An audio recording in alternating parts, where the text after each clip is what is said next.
anybody else remember which day we're on? Oh, we're on day 3 because day 4 is We're when on I day ended the month. 3.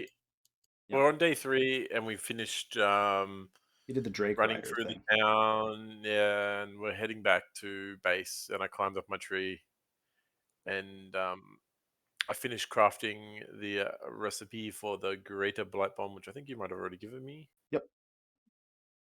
And Did that already. then, yep, I'm just trying to remember. And we're about to start the beginning of day 4, I think. Yeah, last thing I remembered was we walked into the trap at the Drakes and then found out it was a test, and then we left. So what you missed, I guess, I don't know. Does anybody else want to give a brief recap, or I can give a brief recap of what's happened? There you go. So later on, I think on the next day, the party went to the opera house to see the bard that had been brought up a few times. When you guys, after a nice little reception with the general and the artist patron, um, as there were two other teams there.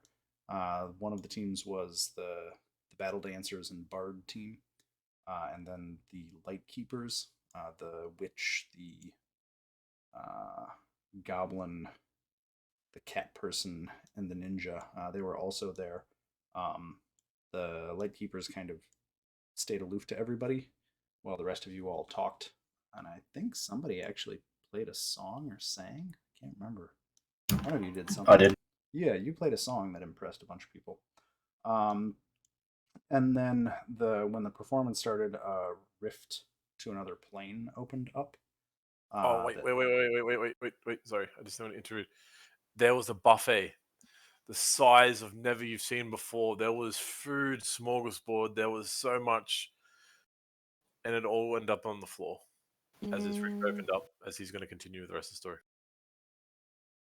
Assumed that you were basically on the table eating the whole time. I'm going to retcon that in.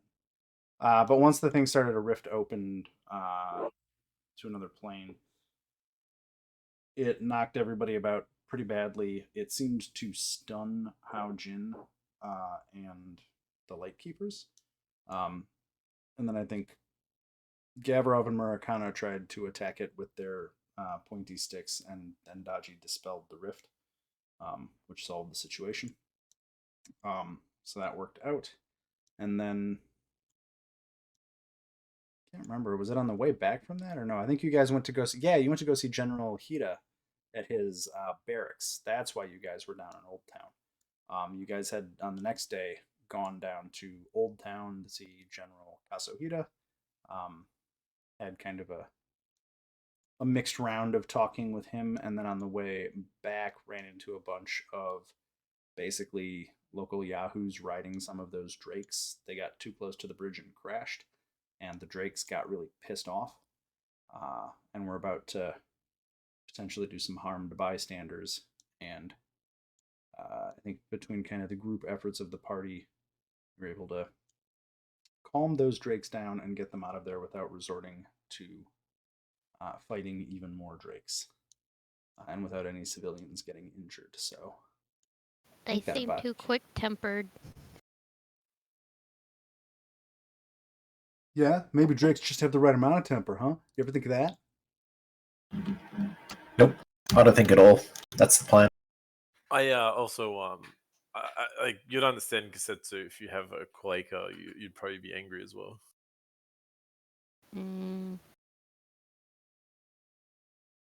Kind of did get to use his dragon form for role playing.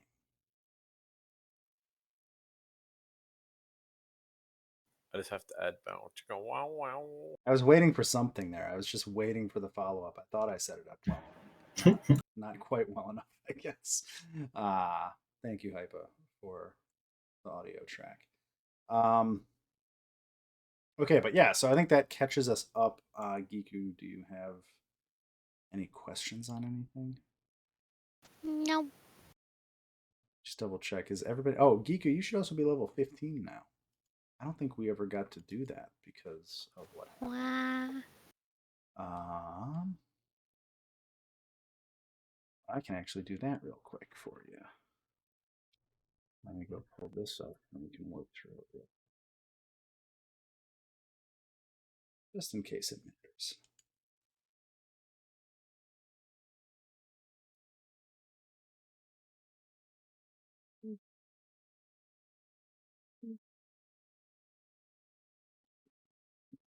What about your announcements?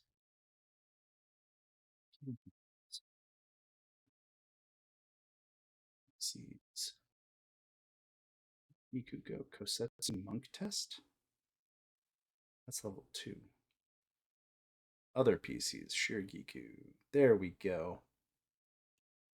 Oh, I have a level 15 one here. Maybe we just didn't apply it. Did I ever go through level 15 with you, Giku? I feel like it's been a while. I don't remember. Okay.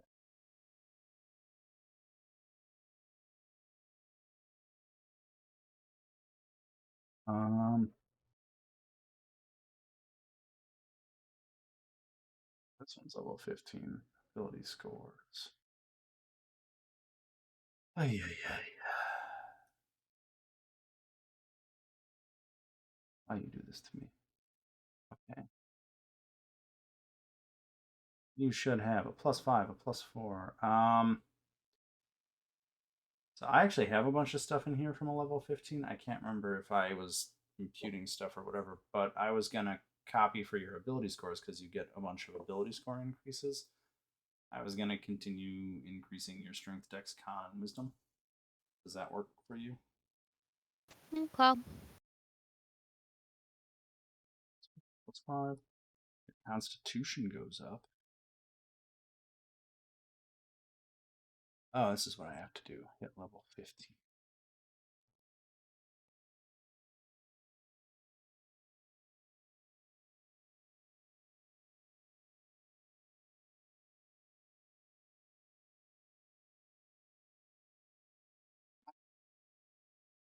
Also, why is that island called D? It's not called D, that's just the location marker. Sure. The island of D. Islands of D. Especially that one here. Like, yeah, look at that. Look at that.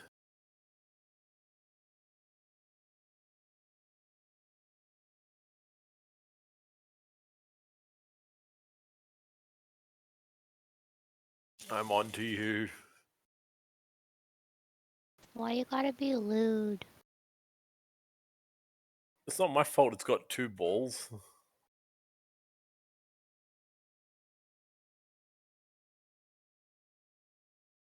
$19. Dex should be 21. I see why it is the way it is. Okay. Sorry, I'm having an issue with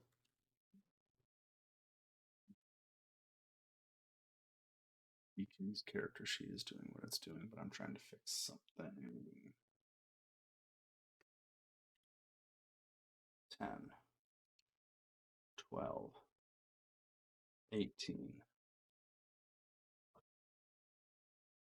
10. Okay, complete. There we go. Now we've got the right bonuses. Did you get a feat at level 15?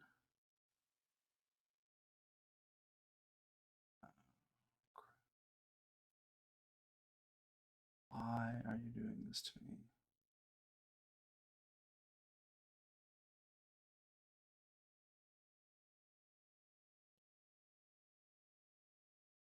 I don't know why this is not letting me update it. I'm just going to make sure it matches the character sheet over here. AC should be 30. Oh, I'm going to have to heal this later.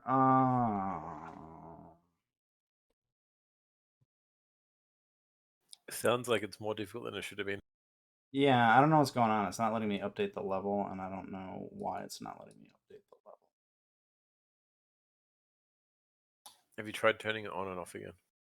I have not tried turning it on and off again, because then I'm going to have to turn it on and off again for all of you. Try cursing at it. That usually fixes things for me. I'm about to be there. I thought you said you were going to beat it. I was like, just beat it, beat it, beat it. Drop kick it and beat it. I don't mind because it's not my server, so beat it. I'm just trying to figure out why. Okay, now you're level 15. What? It says level 15. Nothing changed. Very confused by this. Why? Because on my screen it says she's still level 14. Oh, that's the token. The token on that screen hasn't been updated in a while. What does that one say? That one says level 14. This is screwed up. I don't know why. I don't know if I want to fix it. If we get into Sorry, a fight... I'm difficult. No, I don't know what's going on. There may be ways to fix it. If we get into a fight, I may tell you some of your numbers are better. How does that sound? That sounds like you're going to have to keep track of many things. No, I got her character sheet. It's not that hard. Like, it's actually easier to do than trying to figure out why the level up is not happening right now with everybody sitting here.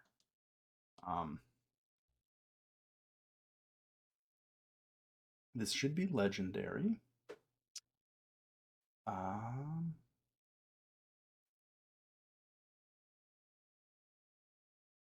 Arcana is untrained.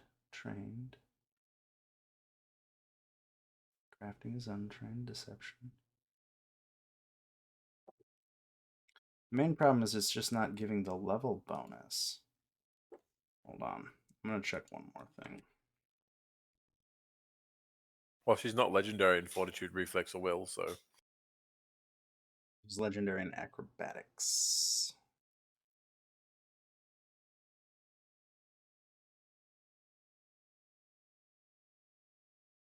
I did that. I put 11,000 experience in there.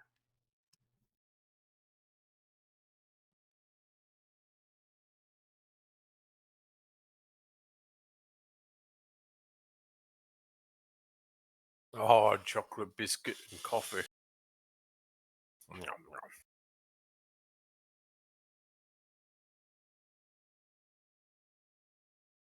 Keep typing in 15 for the level.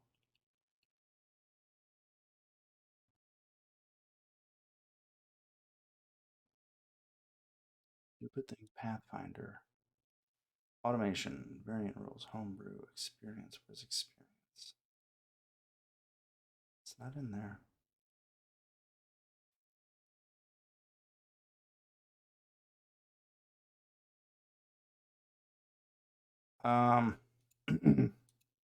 So basically, Giku, you can add 1 to everything you roll. Basically. Because Pathfinder adds 1 to everything you roll every level. And I can't figure out why it's not letting me add an experience or add a level to you right now. And I could sit here for probably an hour, but basically just you have a +1 bonus to everything that you can't see right now. So if we have to roll anything, add 1 to it, or I'll remember to add 1 to it, and I will try to figure out why the hell this is not leveling up. But that also means her DC goes up by 1, doesn't it? Yeah, basically So everything goes. Just everything goes up. Yeah, her AC should be 36, her perception should be 23, initiative should be 23. Like basically everything on the sheet except for I think untrained, even untrained skills. Actually, well, no, untrained skills don't get it. Anything that's, but yeah, basically you just add 1 to everything. Okay, I'll probably forget.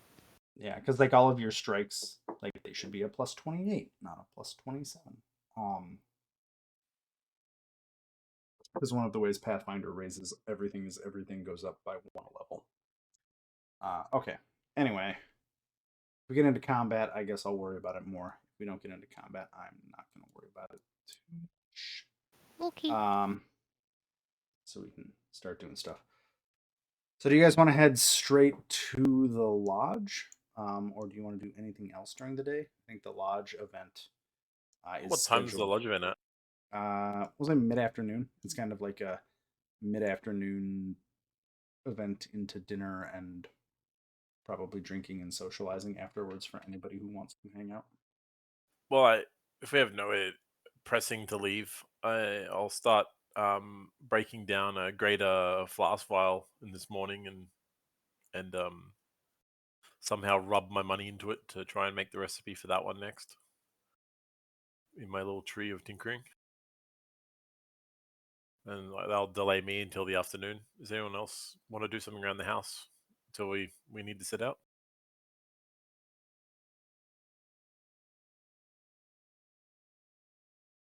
You can always watch Dodgy's TV.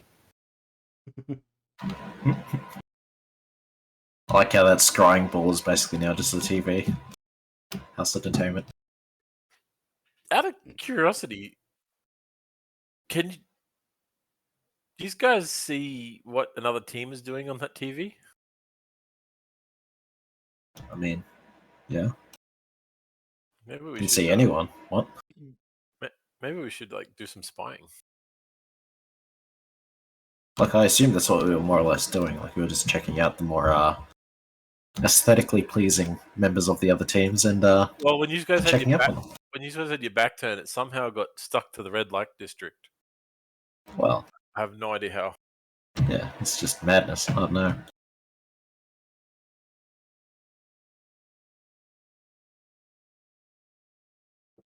So scrying works like an eye that manifests just above the target by name or by touching one of its possessions or a piece of its body. If you haven't, where's the DC? It says there's a DC, but I don't see what it is. Oh, does this mouse not have a back button? Damn. That's awesome because I've touched nearly everyone that we've had in contact with my tongue. It's also the clairvoyance as well, which is more detailed. Yeah, I'm just looking at it. But what's the DC? 33. It's an item, so it goes off its own instead of mine.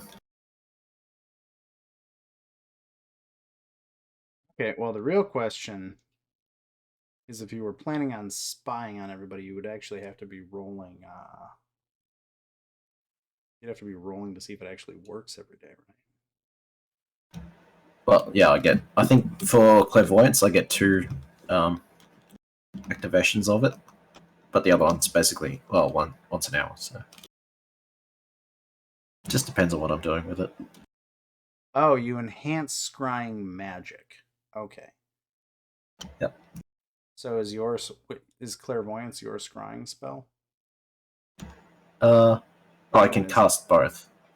The ball lets me cast things, but it also boosts my own casting. The ball also has its own clairvoyance casting. Yep. To your specifications. Ooh. Though I haven't used it for spying yet. I'm just more or less in character, just spying on them for the sake of just being. I don't know. I think he's been using it to watch me in the tree from afar. Don't think so. Oh, so it gets clairvoyance once per hour and scrying twice per day. Yep. Weird. Yeah. But since it's an item, I've just been using it as a TV for anyone to use at base. I was gonna say I'm gonna since nobody specified that you were spying on all the other teams this whole time. Don't know how I feel about retconning that back for the last couple days, but if you want to use it going forward, let me know what you want. Oh yeah. At the moment she hasn't been besides her vision of weakness, she's been doing nothing to spy on other teams. I assume we've just been, me and Americano have been watching the red light district. So it's literally TV. Your little goblin mind has seen things that you did not know were possible. Oh boy. You can make of that what you will. But I was just saying, got a pretty good red light district. While while tinkering with this bomb, I need to pay 250 gold to do this. I think we should maybe spy on a team for something. Maybe we can get some insight. We should check out those weirdos that we seen the other day at the the singer with the air elementals. This guy that just walked What, out. check up on him? Oh, Yeah, you mean the light stranger, keepers or whatever? Yeah, the strangers. I already tried that, and that was with my own spell. Yeah, you're trying to see their intent on the day, but I mean, like, we should see what they're up I to. can see their nature. Yeah. Vision of weakness tells me what the nature of them is, any weaknesses, etc. Yeah, I think you're saying you didn't get any hostile intent out of them, didn't you? No, I failed. I already spied on the witch, but I was trying to spy on their leader and goofed it. But here's the thing, that crystal ball is only a 33 DC, which isn't that hard for them to, stop. And, yeah, my own casting is a bit stronger. Doesn't hurt to try, though, does it? Well, I mean, it makes them immune if you fuck it up, so it's not great. Like, do you need to cast clairvoyance on them again or whatever?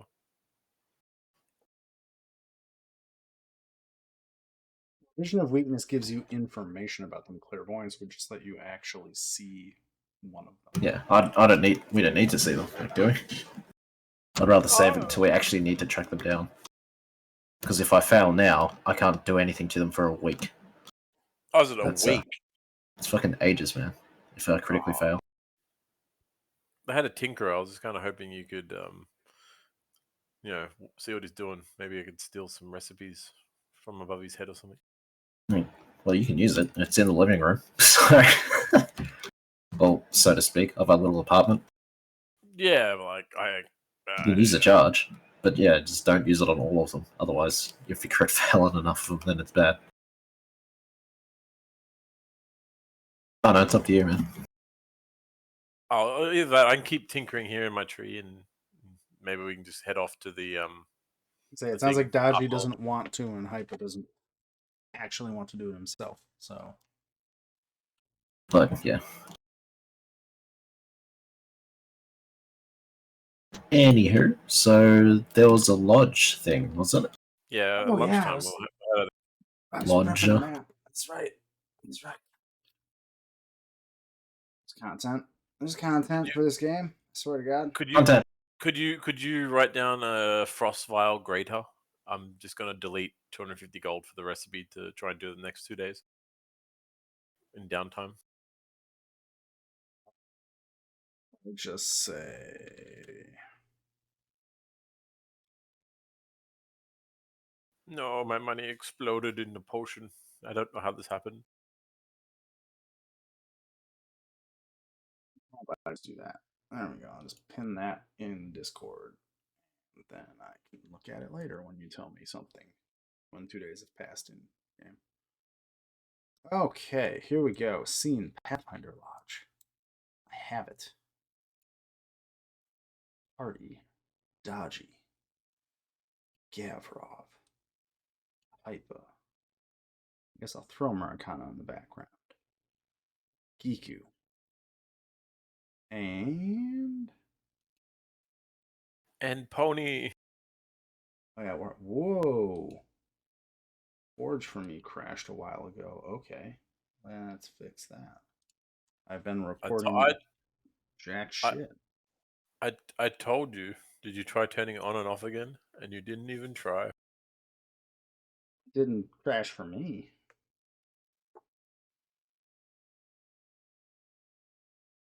I've just been recording an error screen for a while, it looks like. So that's fun. I think we did anything. Besides talk. Maybe I'll edit art in. That'll be fun. Hey-o. There we go. Okay, activate scene. There we go. You guys see the map? Yes. Canvas drawing failed. Cannot read properties. Ooh. Is anybody else having Pretty. issues? I'm just gonna refresh.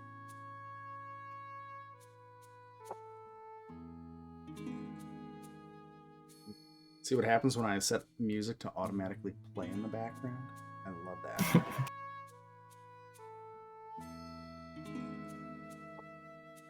This is a private game. You must log in to access. What? Yeah, I mean, there's no stinky goblins and all that, so... There are no walls on this map, just so you guys know. Because it seemed a little excessive to wall this thing up. Yeah, fair enough. Unless you guys attack somebody, I don't think it's gonna matter much. There was an issue with resolution. Anyway, is it reloading okay, Hypo, or are you still trying to figure stuff out? It's loading.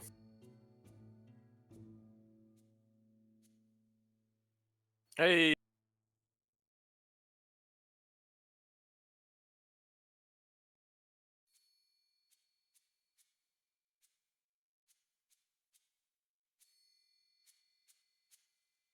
Okay.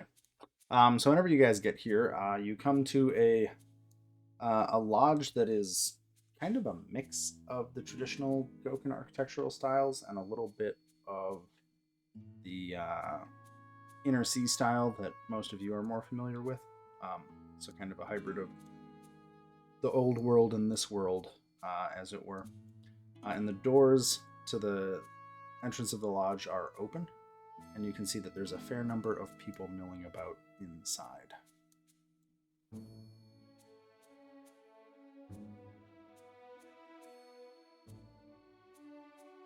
Well, let's make this less... Well, you can see where they are, so it's not quite as awkward as if they were there.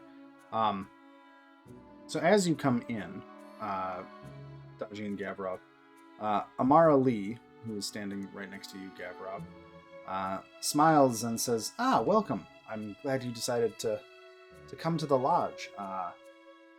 We've had quite a few people come. I'm pretty excited. Right now we're having a bit of a social hour, and there are some artifacts or items from the Pathfinder Chronicles up on the second floor if you'd like to look, but otherwise feel free to mingle, talk to people. If you want to ask me anything, go ahead. But right now we're just kind of at the reception stage of the event. And you can tell she's a little... she's excited. She wasn't expecting all the patrons to show up. And so she's kind of excited and a little underprepared for this, but is very happy to see you and gestures for you to come on in if you would like to partake. There's not quite the smattering, or not quite the smorgasbord of some of the previous banquets, but all the tables definitely have decent food and drink on them if you would like to partake. As Gavrov walks to the center of the room, I'm gonna startle him by jumping on his shoulder and then doing a flip off his shoulder onto the couch just past General Heater. Make an acrobatics check. Gavrov, do you contest this in any way? No, I don't see why not.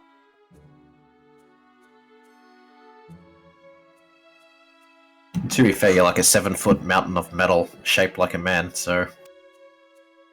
No! Oh my god. Oh dear. Did you want me to catch you? I think you really Wait, combat grab him.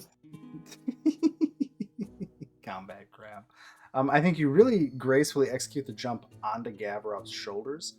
And as you spring forward towards the couch, you actually overshoot it and end up kind of rolling towards the fireplace. I will say you managed to kind of save yourself and just kind of like stand up jauntily next to the fireplace. But everybody. So basically, you're a cat. You just pretended to do that. Yeah. So actually, can I? So as I overshoot the couch and roll towards the fireplace, can I like come to a halt by laying down and putting my arm under my head and laying down? Yep. You do the international sexy pose. Yeah. The Burt It was Reynolds, all. if you It was. will. It was all planned. It's my plan all along. So I'm just putting names out here just so it's less confusing. As long as you're not going to stretch out naked on the couch, I suppose. Oh, it's very cozy by the fire. It's very nice here. All that's missing is the fur rug and a lack of clothing. Yep. Ooh, can I do this for all of them at once? No. I mean, that's okay. I do have the invisibility spell, which apparently doesn't need the creature's consent to do so. Really? Yeah. Is there a It's save? just the target becomes invisible. There's no save. Maybe let's get rid of some level markers here because it doesn't matter. Why does it do that? Well, you could break it immediately by, like, I don't know, bonking someone on the head. What about slapping my own bum? Would that be considered a A hostile? hostile action, yeah. It doesn't specify that it has to be against someone else, so I guess you could just hit yourself. I mean, Yeah. I feel like depending on the audience, that might be a microaggression. I don't know. Sorry, I'm just updating token names. There we go. So hopefully you can see everybody's names now. So yeah, So, Lady Ja and General Hida definitely have noticed you landing with cat-like reflexes, maybe not in the way you intended, but definitely landing in a way. And both just kind of nod to you. It looks like Lady Jia is busy talking to Yabin, the Dragonborn from Tino's Toughest, who are also here. Does anybody else want to do anything immediately? I will make an impression on Amara Lee. Or attempt to, anyway. Right. Where is it? Diplomacy.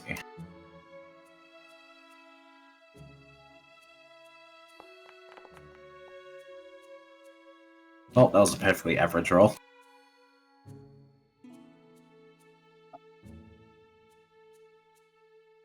Say works. I'm gonna say you. How do you try to make an impression on her? I guess I'll try to represent our team in a positive light, I suppose. Like talking up your team, basically. Yeah, basically, yeah. Amara kind of listens to you talking about the. I don't know. I guess however you're doing that. As I'm trying to explain / cover up Hyper's acrobatics. So this is more like covering up more than making an impression. Okay.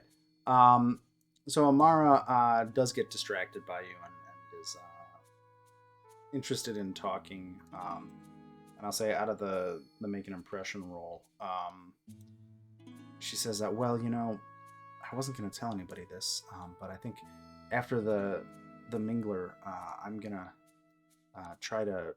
I'm gonna ask everybody, well, your team and Tino, his team, and if anybody else shows up, I was hoping that you could relate some of your exploits that we could record in the chronicles here. Would you guys be willing to do that? Yeah, sure. Well, I just sorry, I need to turn the music up. It's a bit loud. Sorry, No, you're right. the defaults are what they are. I've tried messing with them, and usually that backfires. It's actually not bad. It's quite. Yeah, no, it's good music. It's just that for me, I think I had it turned up for some reason. Oh, okay. Yeah. All right. Go ahead. Sorry. What did you want Amara Lee to ask us? Like she wanted us to relegate or regale tales and all that sort of shit again? Yeah, we're gonna after the Mingler. I'm gonna ask anybody who wants. We have some of the chroniclers from the Pathfinder Society here, and I was hoping to add some stories to the chronicles. So if you're willing to to kind of be the center of attention for a bit, I can ask you guys to regale all of the potential sponsors and anybody else here with some of your stories, and they'll get written into the chronicles. Which Sounds like a plan. I think I have one about a particular lich who was most uncooperative with everyone's souls. says, "Oh, I think I've heard a little bit about that. It would be fun to learn more." I think I retconned that to that's the Whispering Tyrant, if that matters. Yeah. Just to make So it wasn't a Sirak, it's just, another dude. The Whispering Tyrant is basically a Sirak in this game. A little more of a relevant threat back home. Oh, I don't know. I mean, a Sirak did kind of want to destroy everyone's soul, so that was kind of not good. Well, preventing people from being resurrected. The Whispering Tyrant wants to take over the world, and every couple thousand years he wakes up and tries to do so. He recently, I guess after you guys defeated him, just so you have some in-world lore, you did set him back, but he rebounded from that and destroyed the bastion of the Knights of Lastwall. So there's now like a itinerant order of knights back home that he destroyed. So he was busy. Yeah. He reformed and came back with a vengeance. Because that's currently ongoing lore in Pathfinder, and I wouldn't be surprised if they make an adventure path about it soon. Anyway, they just released a book about the Knights of Lastwall, which is actually pretty cool. Yeah. Anywho. And they're already gone. Oh, the Knights still exist, just they don't have a country that is their bastion anymore. RIP. Yeah, it kind of sucks for them. Does anybody else want to do anything? You at this point have basically time, and all the sponsors are here. It looks like, just to give you some lay of the room,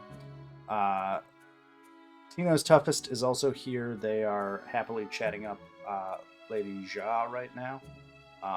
Looks like Malika Tao is also in conversation with them.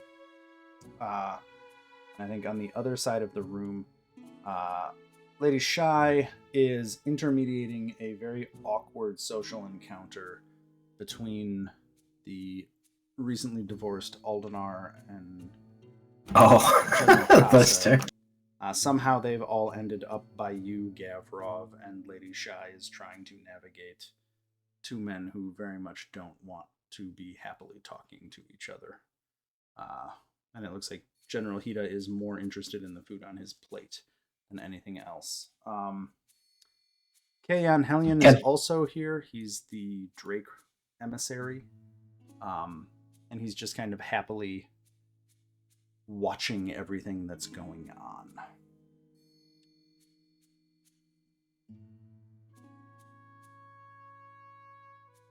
I guess Gavrov or Giku, do you want to do anything?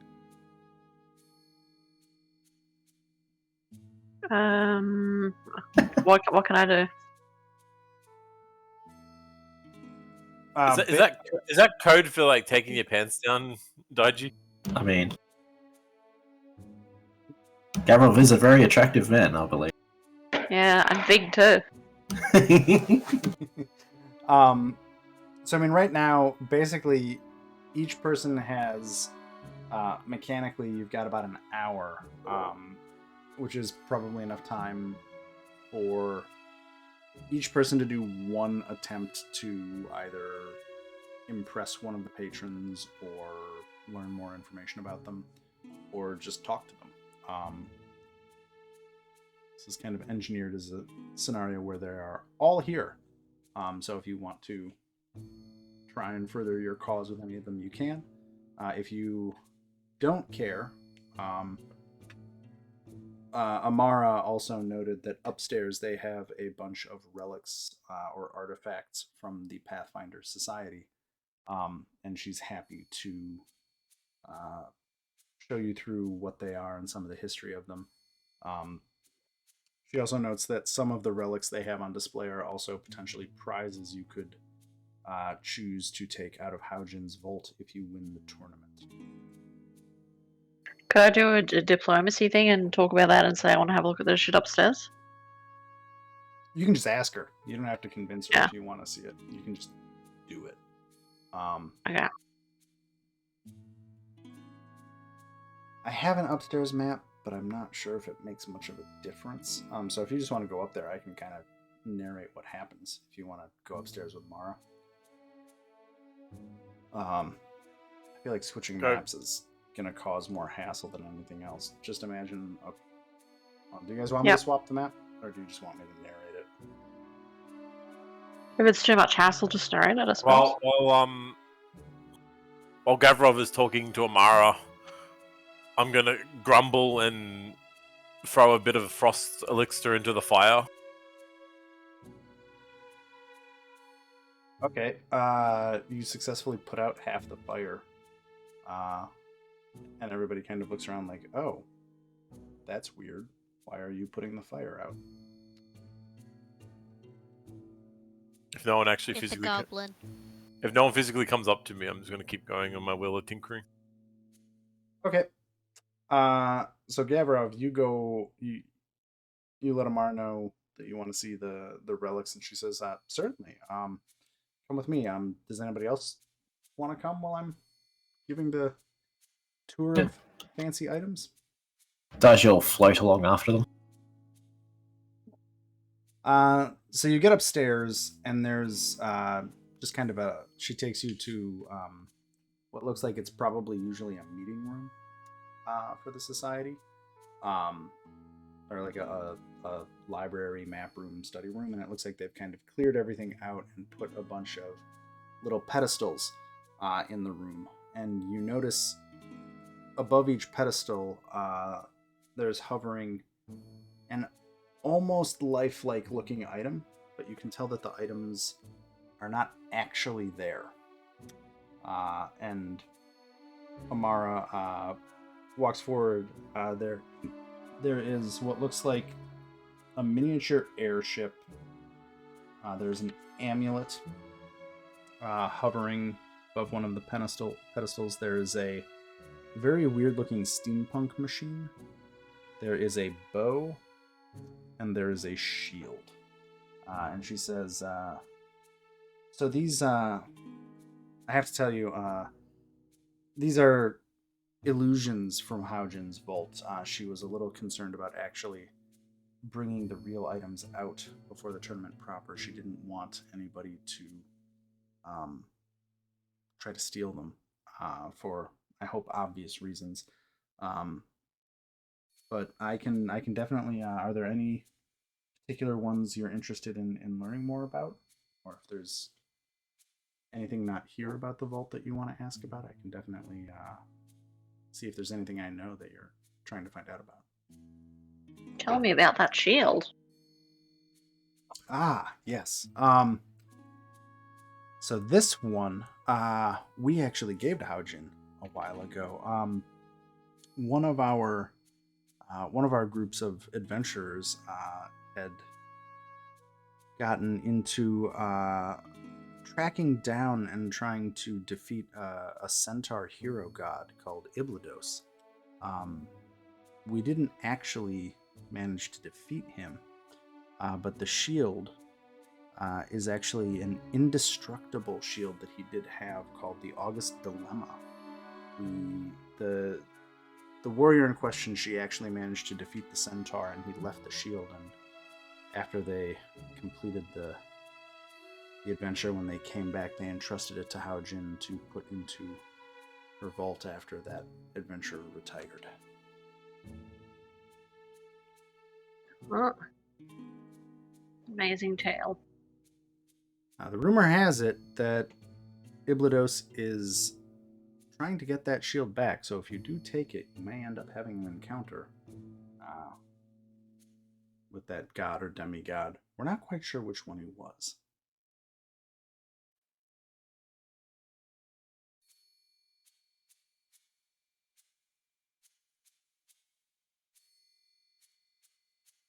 And then she'll just kind of start moving along, almost looking as if she's tried to practice this presentation before. And she'll move over to the bow and note. So this bow, one of our groups won in a bet. They were challenged by a tribe of archers to split an arrow shot in mid-air before it could hit the target. And they did so, kind of cleverly using a cantrip to do so, but apparently the bow itself has 2 magical properties. When fired into the sky, it can instantly change the weather. I believe the tribe used it to break droughts, but the other ability it has that may be more interesting for a group like you is it allows whoever wields it to travel as swiftly as an arrow. I haven't ever seen that ability used, but that seems like it would be pretty useful.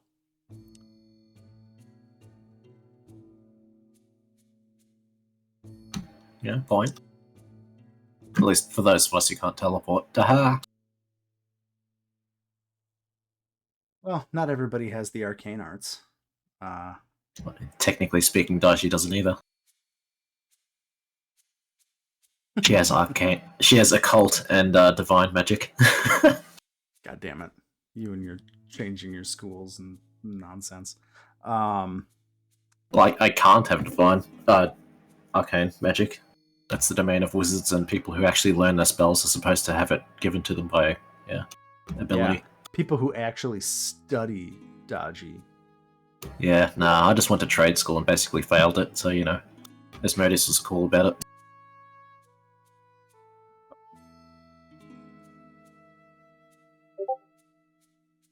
Second. Hmm?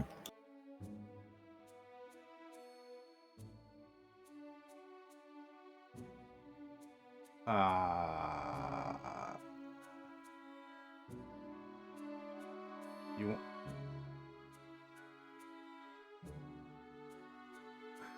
Okay. Type that again so I can understand it, because I'm still not quite clear what's going on. Oh, okay.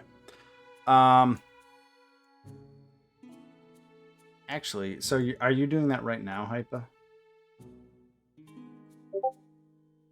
Okay. Okay, give me a minute. What's he doing? Oh, he's doing something. I'll tell you what it is in a minute, because I'm going to react to it. May not be quite in the way he expects, but I'm going to react to it. Not peeing in the fireplace, So, Amara is going to move to the 3rd pedestal, the steampunk engine thing, and say, this is actually one of ours. But again, when Haojin explained her desire to kind of make illusions of all of this, I agreed with her, but this is a clockwork spell engine. The way it works, and we're offering it up as part of the prizes, but the way it works is somebody with a suitable mental capacity to operate the machine can store just about any spell they want in it and set conditions for the spells to actually be cast directly by the machine. It's proved useful in more than a few adventures, but it's basically a clockwork spell engine, and so far So it's basically giant contingencies. Awesome. Yep, we've not yet found anything it can't do if we tell it to do it correctly. A little bit of a buyer beware on that one, though. You set it up wrong, sometimes that can be awkward. Luckily, that's mostly only happened with cantrips so far. How long can it hold spells for? It all depends on how you program it. Unfortunately, there's no manual, but I think we've had it go... I mean, usually we have not tried to deploy it without knowing kind of that we're going to use stuff soon, so I don't think we've ever had it hold stuff for longer than a few weeks or a month. That's insane. With that.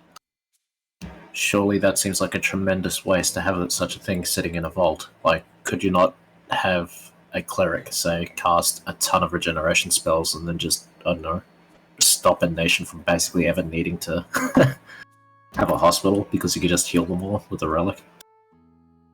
That is essentially infinite healing spells. Well, you have to put the spells into it to get them out.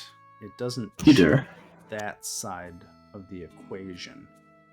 But most clerics, for instance, don't need to expend every single spell that they have on the day. So as long as they, I don't know, transport it between them before they rest or what have you. She says, that is a pretty altruistic use of the machine that I had not thought about. If you win, and she kind of looks at your armor and says, I'm sure your master would be thrilled if you tried to employ it that way. I guess if you guys don't win and it's still there, I'll look into it. She's kind of being, she's being a little cheeky with you right now. That's fair, yeah. Well, no, I'm just wondering why they haven't thought of it. Like, it seems like just a tremendous waste to have basically what's a fucking massive spell battery just sitting in a vault.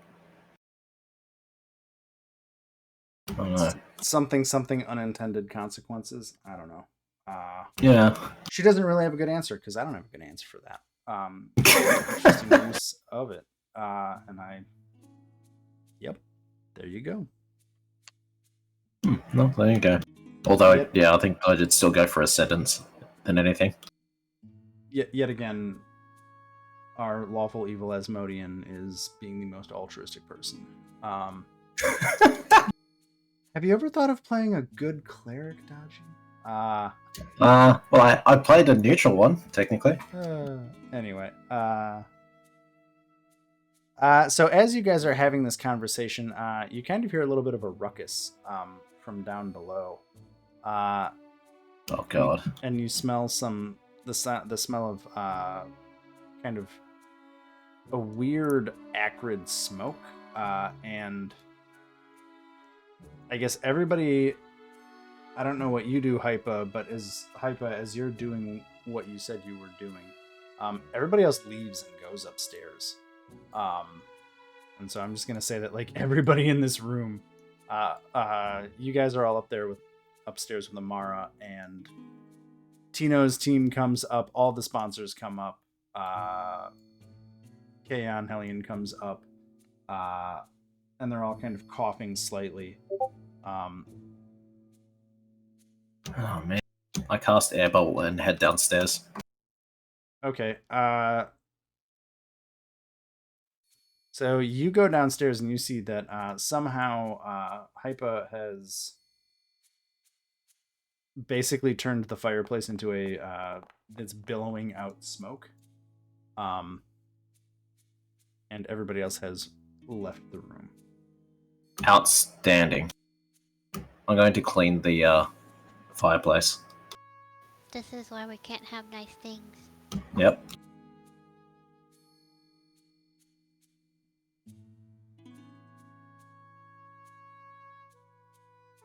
So was the goal there? What? It was the goal to craft the black powder keg in the fireplace? It is an unfortunate event of things going awry with my experimentation with the fire. In what way would you need to experiment the effects of black powder and a fire? That experiment has proven very conclusively many, many times. What? Not in my lifetime. I'm almost certain that even in your short lifespan, which may very well get shorter, it's already been proven. Black powder explodes. What? You should know this, because this is how your gun works. Yeah, but that's only if you light it. I was just putting it in a fireplace. Only little bits, not much. You had best clean it up. So I've made 4 kegs down here. It costs 200 gold. But I'm going to... I'm trying to command you to clean it up. All the barrels on... I'm gonna save against it. I'm Okay, gonna try. place all the barrels next to the fire. How do I drop items? Drop items. Yeah, I'm not telling you to drop it. I'm just telling you to clean it up. My plan to have them down here when you came down, all in a line. Oh, did you like drop them? I'm trying to okay. figure out if I can drop them on the ground so they have an icon or anything, or don't they have one? No, it's not really set up to do that unless I have like items ready to go. Yeah, okay. So you're trying I've got to line items up, ready to go.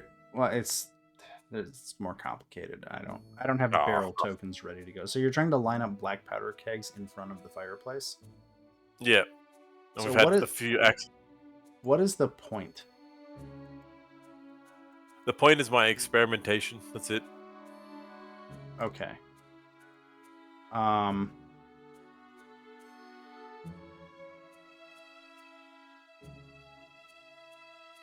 Everyone's upstairs. Me and Daiji are arguing.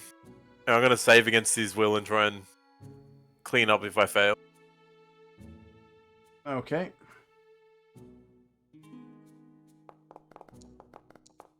God damn it.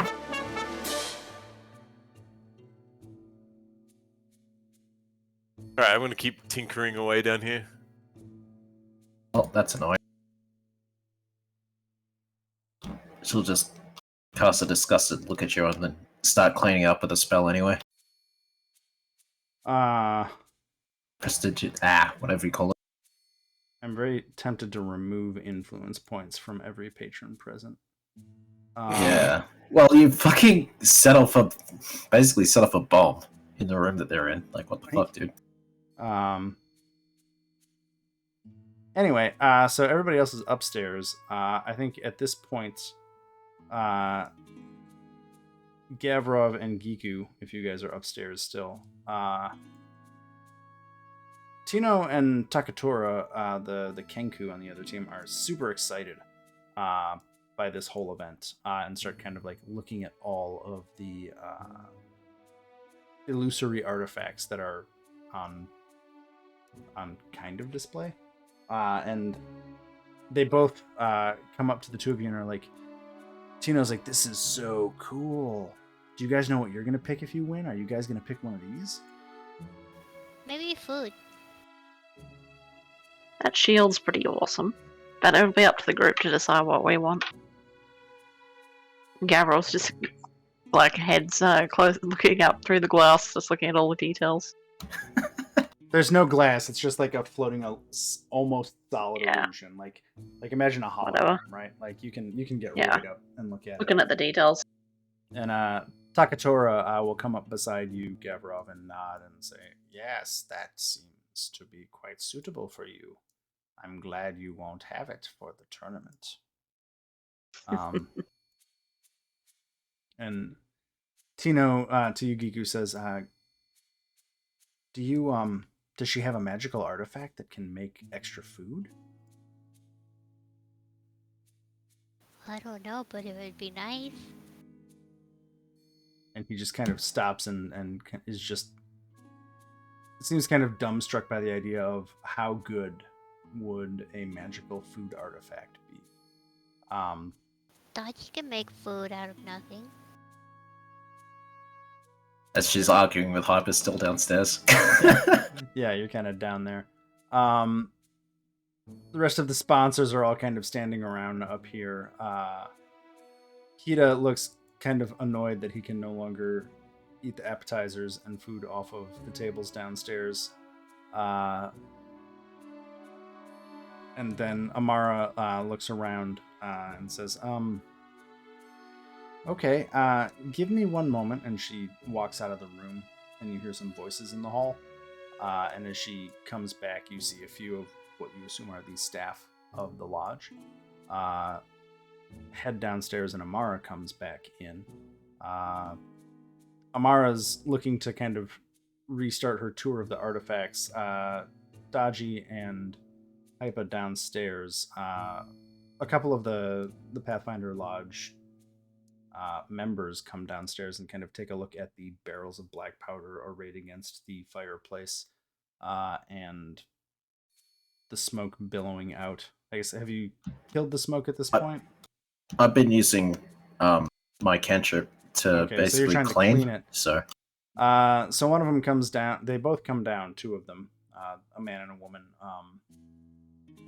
They kind of look like generally adventurer types. Both kind of like geared up in leather armor.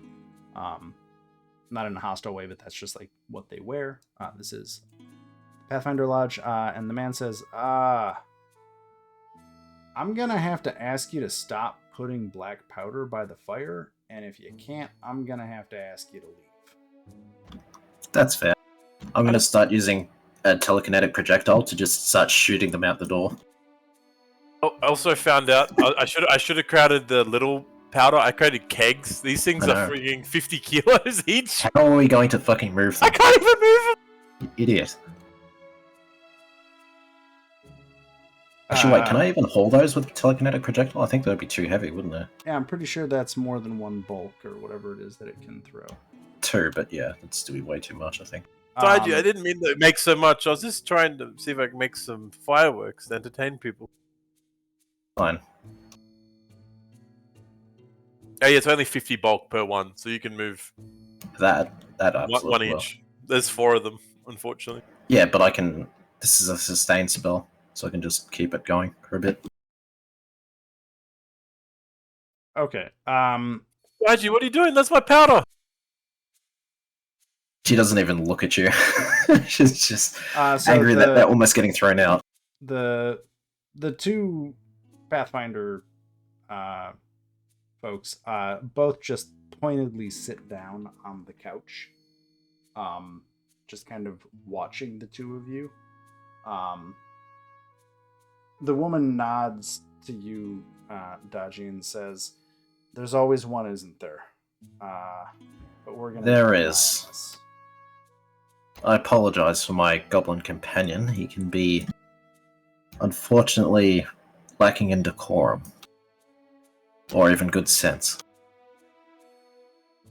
And the guy is gonna say, "There's I'm a going to time." sulkily to say that people would have enjoyed fireworks. Not inside their house. The guy's gonna say, "We're no strangers to a little bit of eccentricity, but we're just gonna keep an eye on here. Maybe no more alchemy in the house while you're visiting. Some of us work here." And upstairs, at this point, Amara is moving on, kind of to the last 2 items that she's giving her tour of. The next one she goes to is an amulet that looks like a jade crescent moon on a chain of ruby beads. And she says, "This one's pretty impressive, but doesn't always do what you think it will. This is Haujin's Amulet of the Plains. When she was making her tapestry, she used this to travel around to find the various artifacts and locations she tucked away in the tapestry where all of these treasures are coming from." The interesting note that she told me to tell everybody about for this one is that if you use the amulet to travel, it can take you literally anywhere on any plane, but it will take you where you need to go, not necessarily where you meant to go. Which seems like that could be a pretty rude surprise depending on what you're doing and what you're trying to accomplish. And then the final item she walks over to is a miniature airship. And she notes that this airship will probably end up docked at the tournament later. She's not sure where it is. She's kind of surprised it's not there now. But this is the Solar Gion, which is powered by the spirits of 2 sacred birds who sacrificed themselves to create it, while Haojin was trying to resolve some calamity or another. But it is one of the fastest airships in the world, far faster than any of the more mundanely powered ones. And rumor has it that it can leave the sky if it wants to, and maybe get to other places as well. And those are the items that Haojin had picked to kind of show off. Besides that spell engine, I kind of threw that one in there because I thought it was fun. Kind of a taste of what's on offer to win in the tournament. I guess my question now for all of you is thanks for taking a look and listening to me explain all these. Do any of you have any questions about any of the other things in her tapestry or anything about the tapestry? Because I can definitely try to answer those.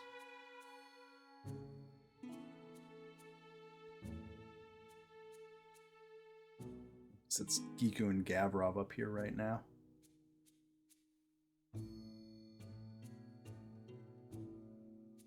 Kiku's just wondering where the food is. Down by the smoke. Gavrov just nods and keeps looking at the shield. Just very intent on that shield. Oh man, shields. Oh, It's the precious. it is. So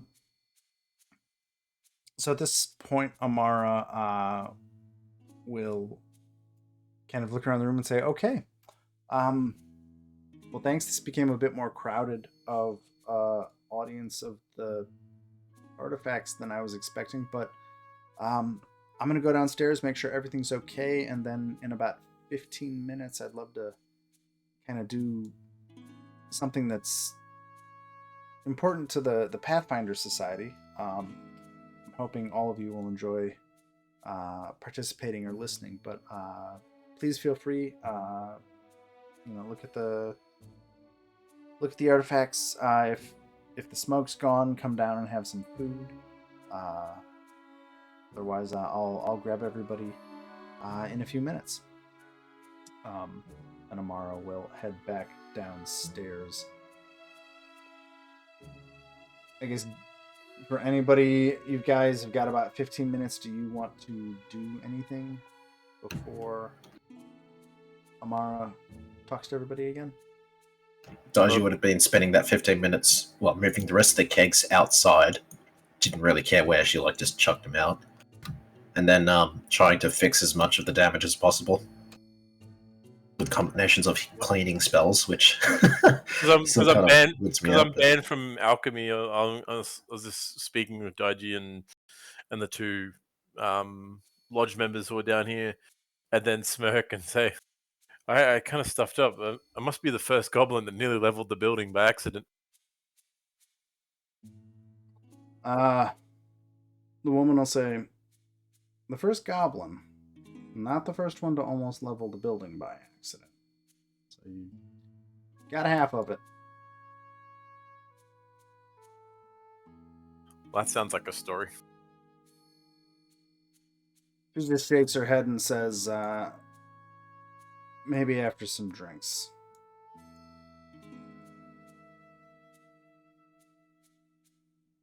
Gavrov and Shir, you could come back down. I'm going to go join them at the table.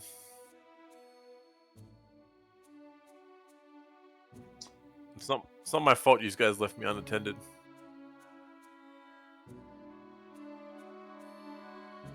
Yes. Anna was watching you. He was too busy flirting with one of the serving girls or something. Yeah, he's not here. Must be in one of the back rooms. Yeah, he's over there. Just a cheeky business. I like Americana the best because he lets me do what I want. Oh god. Unfortunately, that has consequences, usually. Yes, making black powder in a fireplace, that's a good idea. Americana, there. What would Murakana have been doing this whole time? I feel like he would have just been making... I reckon he would have been so far up Amara's backside during the presentation that he might have been too close for her to even give her presentation properly. But anyway.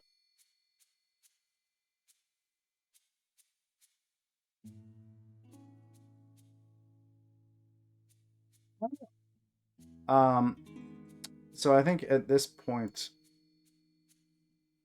Amara will come back after that. 15 minutes has elapsed, and she's got another one of the Pathfinder Lodge members with her. This one looks like more of a scribe, and she'll come down the stairs, and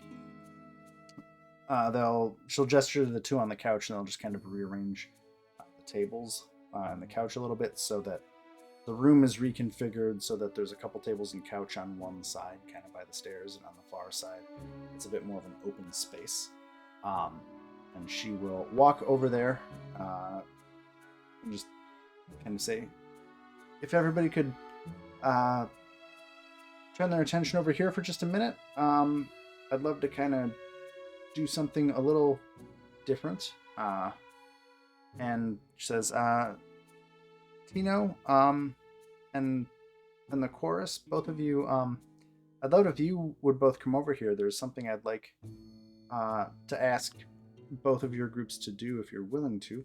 But I've got one of our scribes here. I would love to have or give each of you an opportunity to kind of regale our sponsors, our potential sponsors, with some of your exploits over the past, and we can record them into the Chronicles for the Pathfinder Society, kind of make a record of what you've done. So if you'd like to come over, we can kind of do that and hopefully have some fun stories out of it. And Tino's team will come over. They're super excited. The way that this works is basically everybody gets a chance to tell a story or relate something. It basically works as a group influence check against every single one of the sponsors in the room. So you get a chance to, with one attempt, see if you can gain influence with everybody here. And each person's going to get one of these. So, like, whatever story or whatever skill or whatever thing you want to do to try and impress any of the sponsors, you can try to do that. You can also not do anything if you want. But I'm going to, as I said at the top of this, go to the bathroom real quick and get more water. And if you want to take a minute and think if there's anything you want to do, and then we'll jump into that. I'll be right back. So what are we gonna do? Because I assume we can't just regale the same tale like 5 times. I guess it'd be all individual stories of what you've experienced. The newer ones of the group, we will have our own stories, basically. Yeah, like, well, yourself, Gavril Shirigiku would have. I'd give Marikana the story of us killing the Lich. I don't know what I'd do. My character's old. I guess I could just like make up some shit that she did in service of her god or something.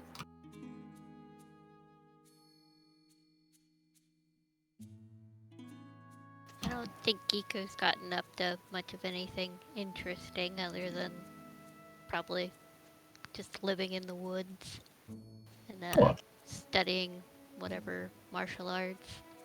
I think there was someone in there who was interested in nature stuff, wasn't she? Or like, was that exotic mounts? I can't remember which.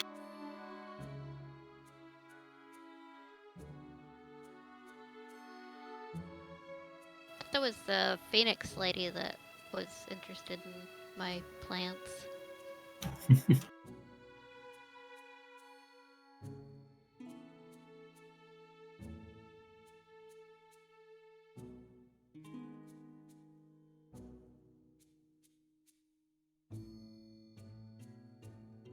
Maybe we could try. Well, Malika Tail's the one who likes arcane shit. So either hyper or. Well, no, it's just hyper, really, I think. Oh, we'll see.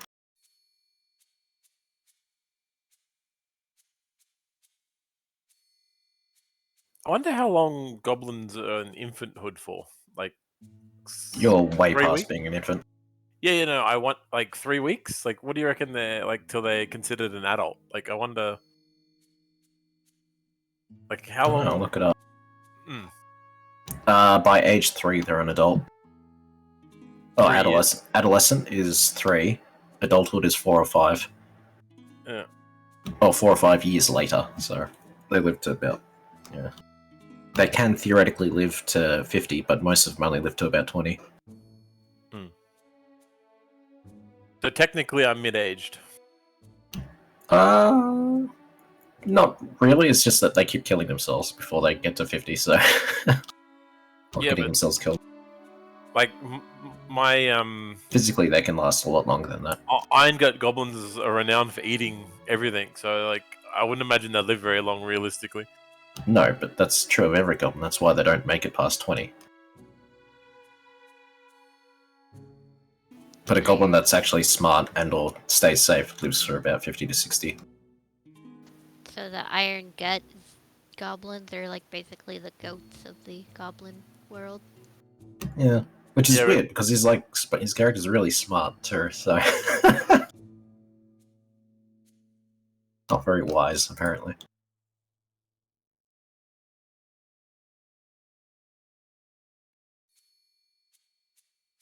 Hey, I'm back. Welcome back. I mean, I was back, but I was just letting you guys talk for a bit. Ah. Yeah.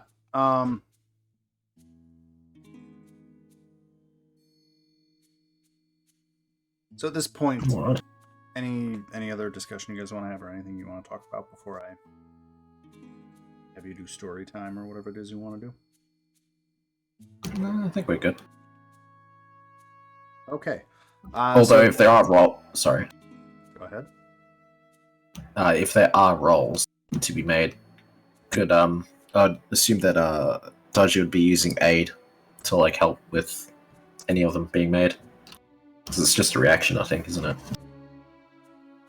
You have to also justify how you aid. Oh yeah.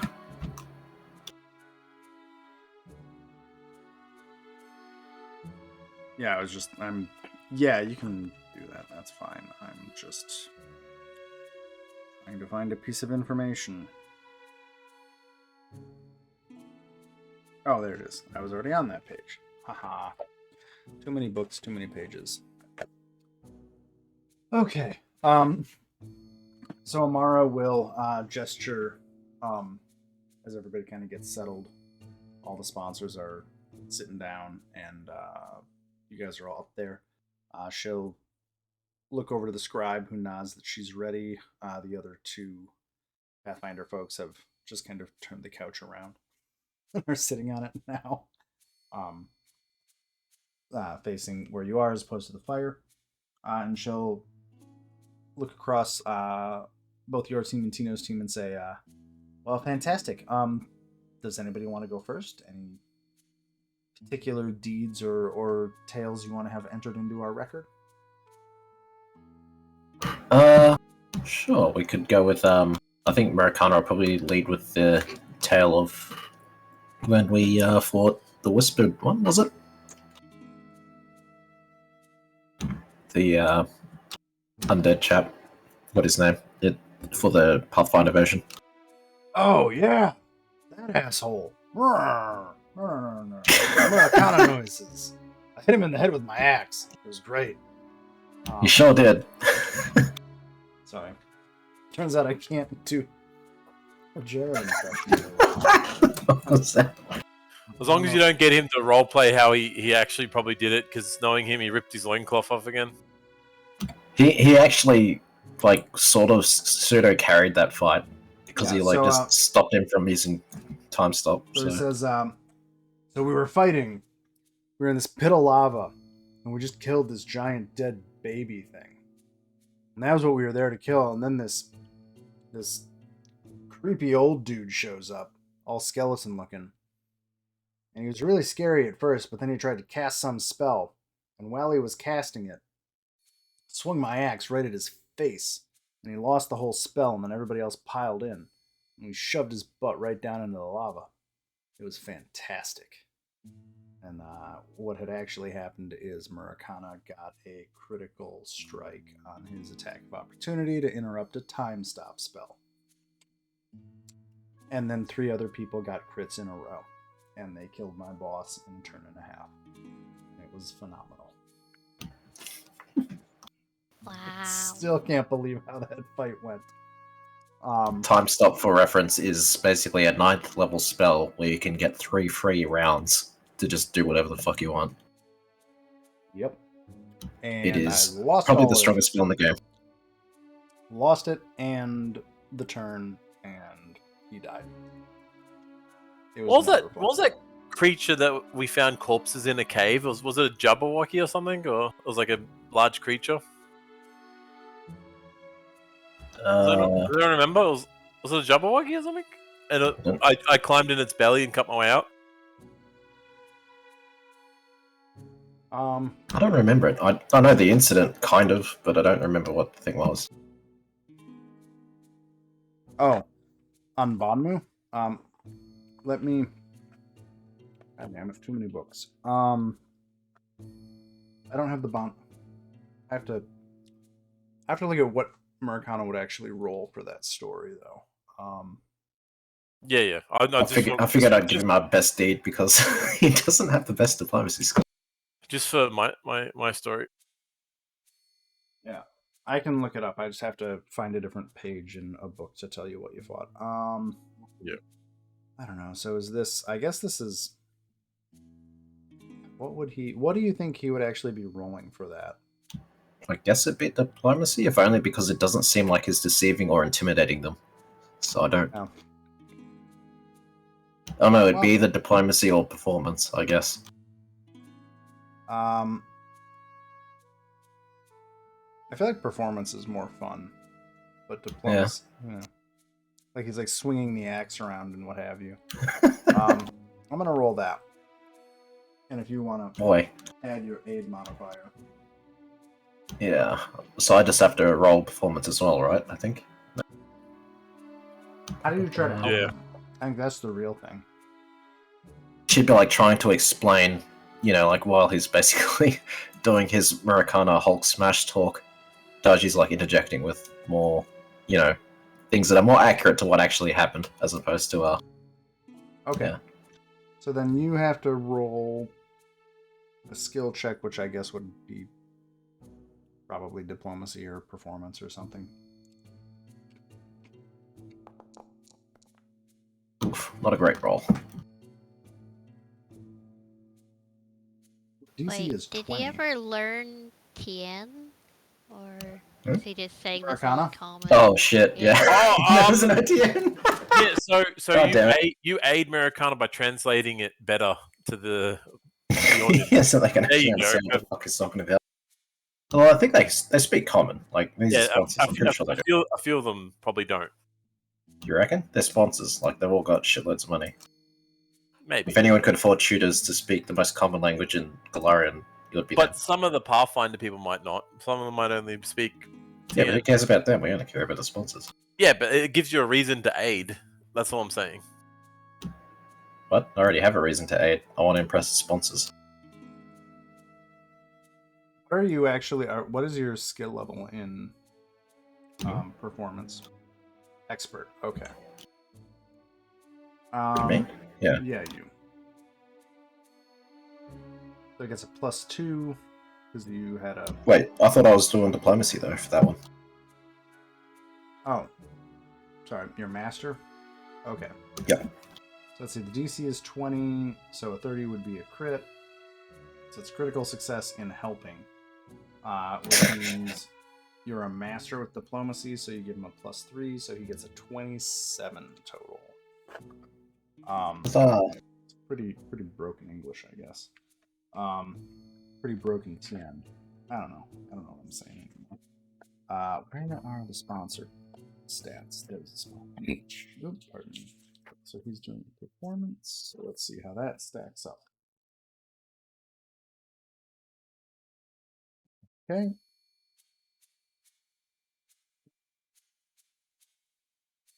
There's actually specific stats for what can or cannot influence all these people.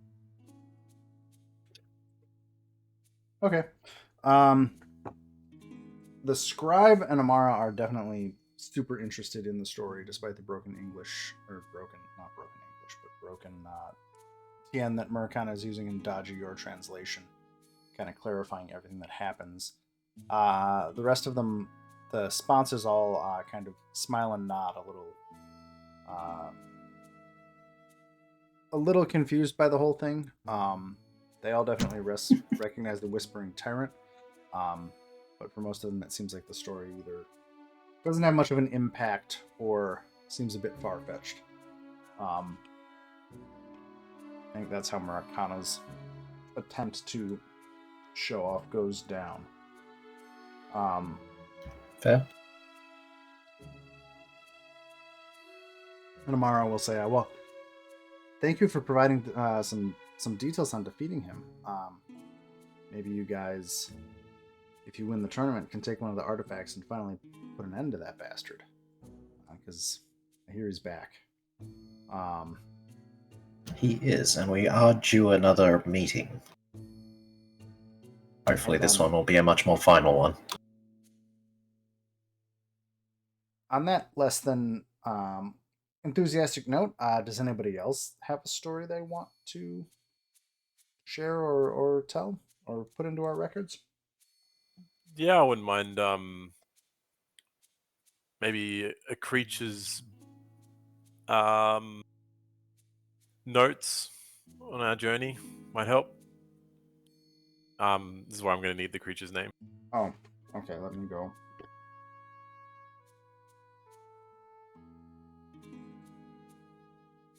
Give me a second. I found the book. I just have to look at what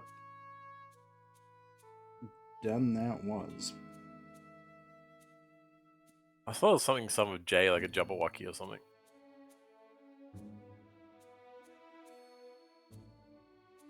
Rave Spinosaurus, does that sound right? Some sort of dinosaur-looking thing.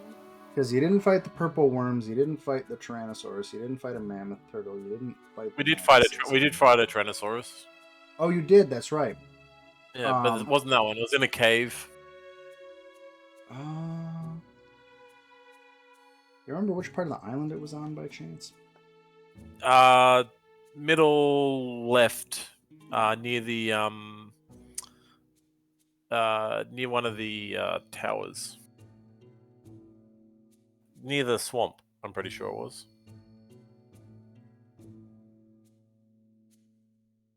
If you load up the map quickly, I can point out where it was. Yeah, give me 1 second. Do I still have that map? I should have that.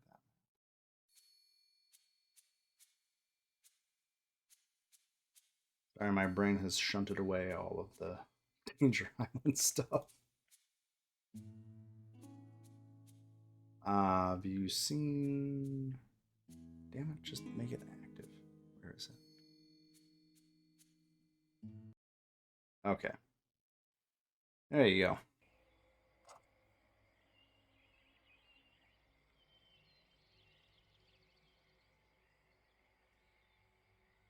Didn't start crossing out the caves, did we? Oh, Jaibon. Was it Jaibon? Jaibon. That's it, yes. I knew it was a J. Okay. A legendary beast of Banmu that was like a cross between a dinosaur and an alligator. And was really freaking... It was gargantuan. Yep. It was not... That's... Yeah. It was massive. That's what it was. Yep. Okay.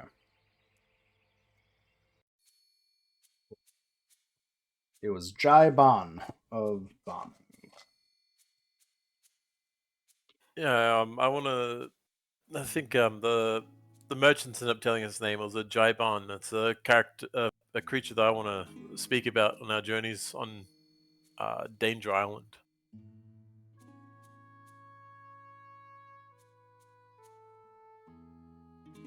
So how do you want to go about? Are you describing the creature? Are you making a story out of fighting the creature? What would you like to do? I want to go about our encounter and just the properties of the creature that I found most intriguing.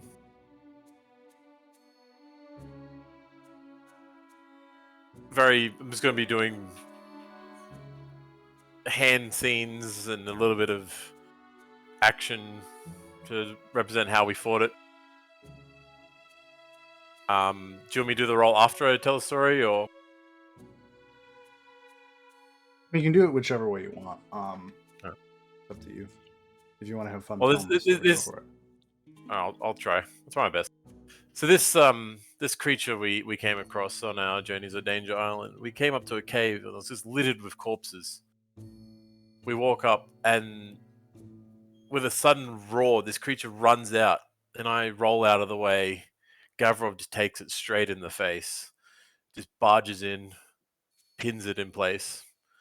Americana over there, the one who's swinging his axe, did what he did best and just started chopping into the side of it, while Daiji, scared as he always is, blew apart its mind from the back. After a few shots and the stabs, we downed this creature. It was actually pretty fast. But the best of all is I climbed in its gut and I came out with some stones, which I now have been feeding to my crew of medicine. It actually has got amazing properties. I'd recommend it. But that's the best I can tell you about the beast, but it was gigantuan. And I don't know how rare it is, but if you do need medical aid, its stomach stones are a must. So, I feel like there's a lot of ways you could try and play the skill check on that. I think it's kind of like, I'm just trying to look at what you have. I think kind of whichever skill you think is most relevant to how you want to kind of slice that story. Let me know and you can roll it. With the whole explaining the story, I was going to do a more performance type thing with the movement and Gavrovs and like my hands and then jumping out of the way and doing a lot of movement in my storytelling. Okay. But yeah, I don't know. If you want to do performance, that's fine. If you wanted to do medicine to try and sell them on the medicinal properties, you could do that. Just because you brought it up a few times. Those are the two that kind of stick out to me. Yeah. I don't know how you make a story into an acrobatics check because I know. I know that's I wasn't trying. I don't think. Yeah. So then, Daji, are you? If you're happy with medicine, I'll do medicine. Yeah, I think just because you mentioned the stones and the healing properties a few times, I like that as a way to try and actually justify that. Daji, are you trying to assist on this one? For medicine? Yeah. Is it? Or yeah, we're doing a medicine. Oh boy. Oh, we'll give it a shot. I'm not great at medicine, but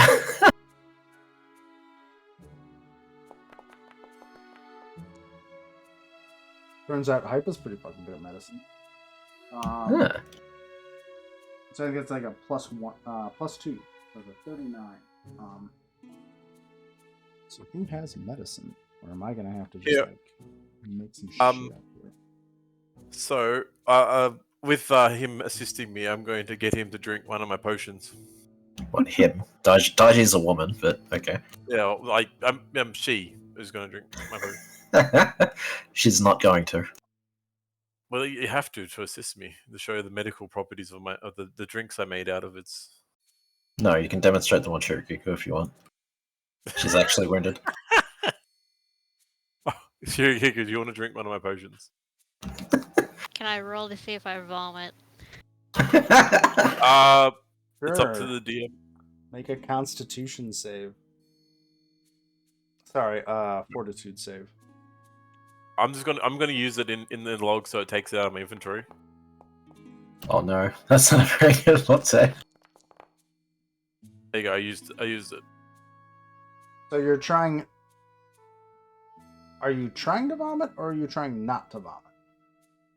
Trying not to. Because normally an elixir of life wouldn't make you throw up. But Hyper puts stuff in it. Hypa, what's the DC of your nasty ass elixir of life. I've never tried a save to not vomit from an elixir of life. I mean, I think if you're trying not to vomit, the way I would play it is more like you drink it and kind of gag a little bit, but don't actually lose it. Because if you do vomit, you won't get the healing effects, Kasetsu. I am actually trying to heal you as well. I think I like it more as flavor than necessarily actually like trying to roll for it. That's how I'm gonna rule that. Because normally elixirs don't have a save or vomit condition. That's more in the poison arena. I did say from. Oh, here we go. So as I pass her the potion and she drinks with a chug, she then listens to how I was grinding up the stomach stones and putting them in my potions, which then made her gag a little while drinking it because she can't get the image out of her mind. You've said you put questionable fluids in your drinks before. That's why I didn't want to. You don't need to know about that. It's fine. Blech. I'm Anyway, tempted. heal for 45. I'm tempted to come up with a subsystem for figuring out how foul Hypa's elixirs are, but I feel like that would actually hurt the game. I am perfectly acceptable from this. I am perfectly acceptable. No, I mean from a combat balance standpoint. I think if I were to actually start imposing penalties due to things, I think that might actually tweak the combat, and I don't really want to do that because the math in Pathfinder is pretty sensitive. So I think for flavor, it's fine to run it. However, yeah, but I don't want to actually. It's just a story. Oh yeah, so for combat, you'd leave it as an elixir.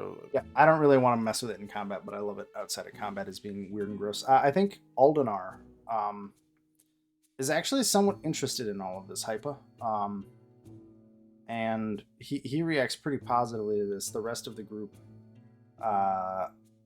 looks a bit more put off by the discussion of gut stones from a giant monster. Not in a way that it's negatively impacting them, but it just doesn't seem like it's making a whole lot of a positive impression on them in that sense. But Aldenar is definitely like, gut stones from legendary monsters. I just don't know them. And the scribe will dutifully note it all down, and Amarly will say, maybe we should look at sending some groups out to fetch some of those for our less experienced adventure parties. Gavrov or Giku or Daji, do any of you have a item you'd like entered into our chronicle? I guess Daji could talk about what she did while she lived in Iska, more or less acting as secret police. I don't know how well that'd go over with this crowd, but she'll give it a shot. So dealing with rebel groups and things like that. So what are you trying to explain about how you did that? More or less the methods on which I'm spying and shit, I'm not actually sure how to enunciate what I'm talking about. How to subjugate the populace appropriately. Yeah, basically, but like there's not. Well, she's just one agent. It's not like she was calling the shots. So I guess so I'd say that sneaking or probably intimidation or diplomacy, or maybe society is where I would go that. Well, those seem like the skills outside of wet works that are probably yeah. She outsourced for that sort of thing. That's what Hyper's for. Stabby. Yeah, this Daji's not exactly great with a sword. Okay. 6 for diplomacy. Let's see here. Gotta love having 21 charisma. Okay. Well, it's annoying because I feel like the skills that are specifically called out for all the sponsors kind of group into a couple of categories, and it's a little bit annoying. Like, reading back my feedback on this module, you should have, I don't know, stealth and thievery for one of them. Because those sure as hell don't seem to show up anywhere. Okay, so Malika definitely seems interested. More in the like the from her business aspect, she's kind of interested in Controlling her workers. Yeah, that's a little bit interesting to her. Hita's also kind of interested in that.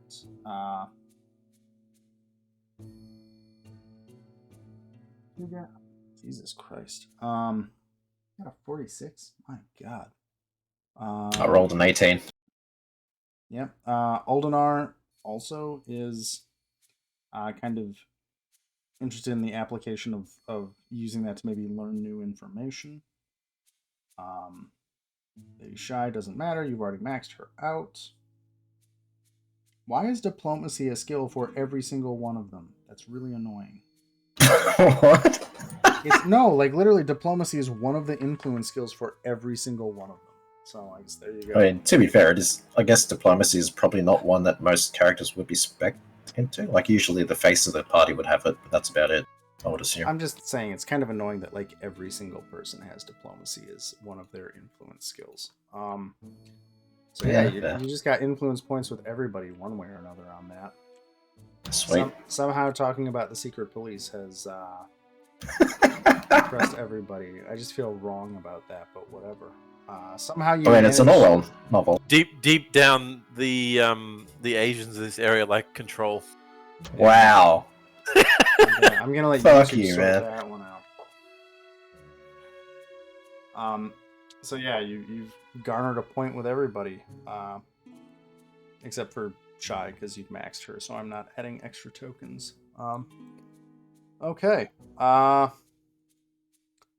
Amara kind of seems a little less enthused about this whole secret policing thing, but says those are definitely some interesting lessons. I mean, you would know that like the Pathfinder Lodge and more authoritarian regimes are maybe not on the same page. Yeah, to say the least. I don't think they exactly were allowed in Iska, for instance. She kind of had Hell Knights for that sort of thing.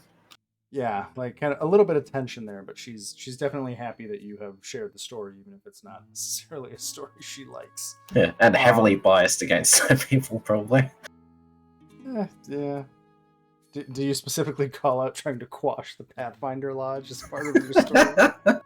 Nah, she wouldn't. I think she could read the room at least that much. Yeah. You know what we think about those random adventuring heroes? Put them in the fucking prison. Yeah. That's what we think about them. Okay. So I think that's you guys. Let's see. We still got Gavrov and Giku. Do either of you want to do anything to try and impress any of the patrons? Giku probably only can tell about the living among the forests, learning how to track animals, and finding out what plants are edible and whatnot. Nothing too exciting. Yeah, I don't think Gavrov's got anything more exciting. That's what's already been said. Okay. Do either of you want to try and do any sort of skill check to try and impress anybody? Sure. What do I roll? You can basically on your proficiency. If you're telling about, if you're telling about like plants and things, then I'd try and do a nature or something.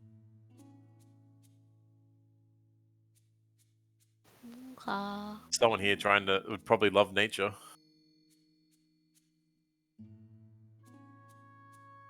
Lady Shy definitely loves nature.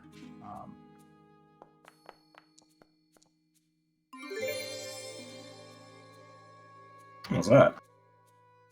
Oh, nice. That's a crit roll. Let's see. Should I just start adding extra points? I feel like I should add an extra tier for Lady Shy at this point, just because of how many times you guys have hit. I'm gonna do that and try and figure out what the hell that means later. Can you like add a tier next to her name? You can ride on my horse. Yeah, and then basically. we'll see how far we can get her into like. She just joins. Definitely may have to loot for the team. Maybe she might like us that much. She'll like defect and come with us. She just joins the team. Just get Lady Shy, and I'm gonna have to stat her up to actually fight in the tournament. It's like, see ya, Empress. I'm fighting with these guys now. Cool. Yeah. No, that's an like. So I think. You definitely impressed Lady Shy. Also, Kaon Hellion. He's not a sponsor. But Giku, you definitely see some appreciation from him. And probably your ability to, if you need to at some point, call on the Drakes or call on Hellion. You definitely get the feeling that he kind of appreciates your attachment to nature, especially given that Drakes are a bit more of a natural force compared to everybody else here. See if I can actually tame my own dragon. I'll give you a Drake to ride into combat. That would be wild. I just want a pocket Drake. Just a pocket Drake. I'm gonna have to save that idea for later. See if I can figure out a way to make that happen. Giku prefers small things, though. I have to think on that one. Because I keep throwing him in here because it seems silly for them to introduce him. I may be throwing more into this than the book says, but that's fine. Yeah, Hellion is impressed by your story, Giku. You're good, Gavrov? Or did you want to try and roll? What should I roll? Just a diplomacy, or? I'd say like Depends whatever. on what you're trying to talk about. Yeah, it depends what you want to do. Like where you guys stand right now. Looking at the influence map. Aldenar's at 3. He's the alchemist. General Hida is now at 6. Actually, he's the combat mercenary guy. Lady Ja, who is the artist, she's at 5, and Malika Tao, who is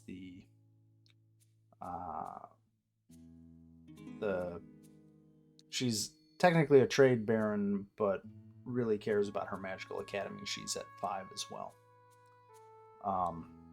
And 8 is the maximum.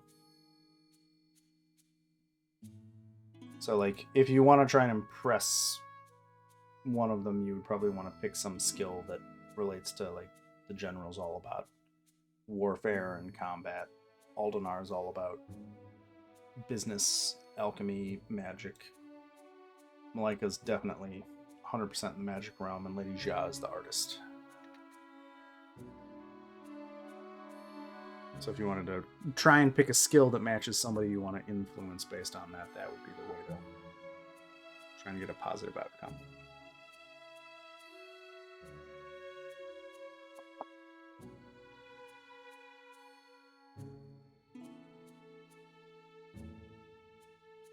Could I just tell a story about, I guess, tripping or something? Do you want to give a demonstration of how to take out a large foe by using Murakami? Yeah. So you could probably do warfare or athletics for that. See if that can make a athletics 32. I'd aid with that, but my athletics is horrible. You can aid by tripping. By getting knocked over, yeah. I think a 32 would trip you, wouldn't it? Yeah, my character would automatically. Yeah, but she wasn't aiming at me. She's tripping Murakami. Yeah, So I know. the DC for aiding is 20. Murakami could aid, though. We don't have the aid skill. We can't aid someone. Everybody Yeah, has aid. It's a default action. Oh, what? Are you serious? Yeah, anyone can do it. What? I'm gonna jump in as Wanderers, obviously showing how the trip people and join in a participation on like Participation. on getting tripped by her or something. Yeah, so the way aid works is the DC is 20 for the skill in question, and then the bonus you give is based on your level in the skill. Yeah. Well, I'm And not so I legendary. suggested. Oh, I'm legendary in acrobatics. master and what was it, master? I think you would be, but No, I'm legendary acrobatics. So if And I'm only- you, yeah, so just So- basically roll your athletics. So Oh my god! No! so you get a 30. That's a critical success because the DC is 20, right? Alright, so it'd be +3 to Wanderers then. So it's +3 to Wanderer's roll, which takes it to a 35. Because aid's an interesting skill. Wow, that basically means as you get better and better, it's almost impossible to fail at aiding. So like, I guess makes so while sense. she's doing a demonstration and how the police arrest people, obviously I'll jump in and get absolutely demolished by a 7-foot human on the ground and tripped. I just believe Gavrov would just like hold you up by the scruff of your neck or something. So I think most of the folks here don't really care, but General Hida notes that he never fails to be impressed by the ways, Gavrov, that you come up with to immobilize or confound your opponents. And you get 1 more point with General Hida, so you're at 7 for him. Hey, Marvelous. Oh, we might have a new boyfriend. Oh no! Run, Gavrov! No, this could be good. No, We'll it need can't. to- Hey, I'm not taking it. Aw. He's a sugar daddy. Hey, I'm just saying, I don't know how Gavrov rolls, but he does a bit of a silver fox over there. Yeah, see? He's a silver fox that doesn't even have any silver in that hair, so you know. He's like does he 35. He can't be that silver. Is he really interested in the wrestling for detaining or something else that we're talking about? Turkish oil wrestling usually, so yeah. I think Hida and Aldenar, I think, are actually in their 40s or 50s. They're not young dudes. Anyway, I'd have to look up the exact, but due to other circumstantial information in the module, they are not young Friendly. guys. Oh, they are young to some people. Fine, young Oh, elves, but I skillfully kick myself up off the ground and then I walk back over Nice. to my little corner.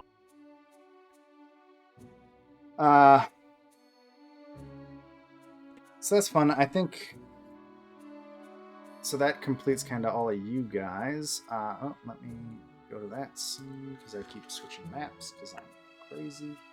So then Amara asks Tino on his team if they have any stories they'd like to share. And I'll just kind of run through a little bit of what they share. Tino shares a story about how he earned his Rebus tattoo on his chest. He has a big tattoo of the Rebus of Iori, the god he follows. That's the monk who is, or the monk who became a god of balance. And he talks about how he had to master his emotions during a particularly challenging bout in the temple with a bunch of the younger students, and had to kind of overcome his frustrations to win the match. Takatora regales the group with a story of a particularly difficult duel he had against an Oni that cost him his left eye. Yabin kind of goes off. Yabin, the Dragonborn, he goes off on kind of a little bit of a self-important screed about bringing justice to two warring bandit tribes.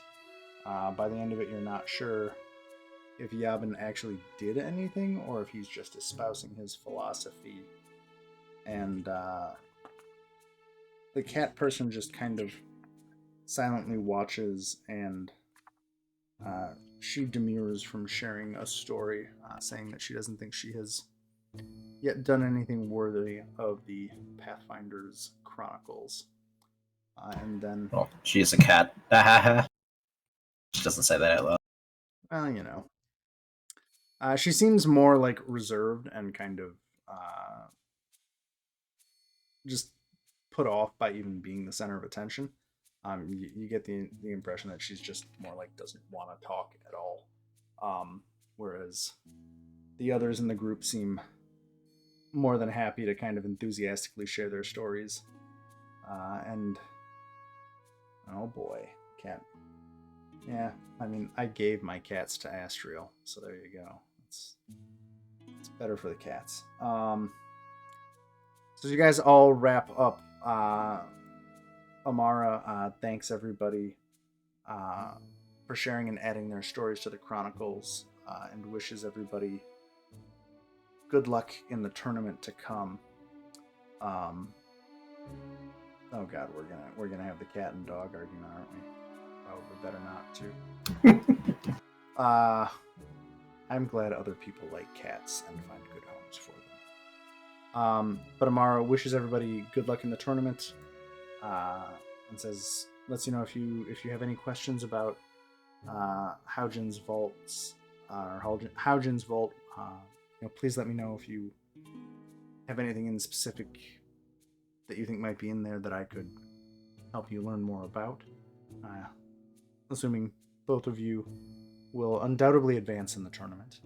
And she thanks all of the sponsors for coming.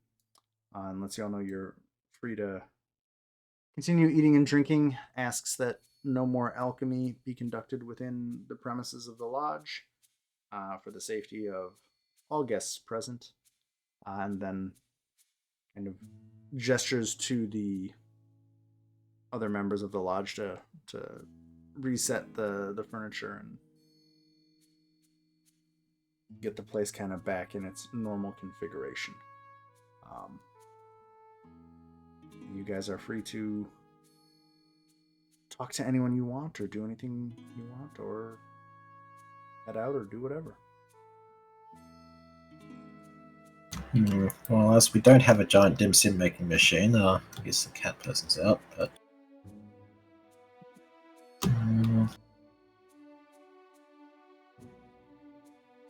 No, since I'm banned from alchemy, this place is boring me, so I'm gonna go eat at the table of the banquet and grab what I can to stuff myself.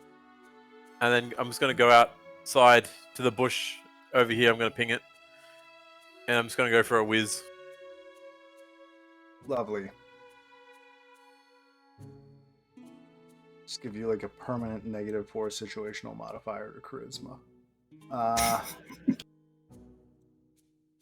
Does anybody want to? I didn't pee on my legs this time, so I should get that Nice. surely. A -2. Well, last time I was forced to sit in my own pee, so I understand the negative charisma. Do any of you want to do anything else here? I think we've already done more or less what we set out to do. Like, Dodgy just make small talk with the Tino's Finest team, but yeah, They that'd are, be about it.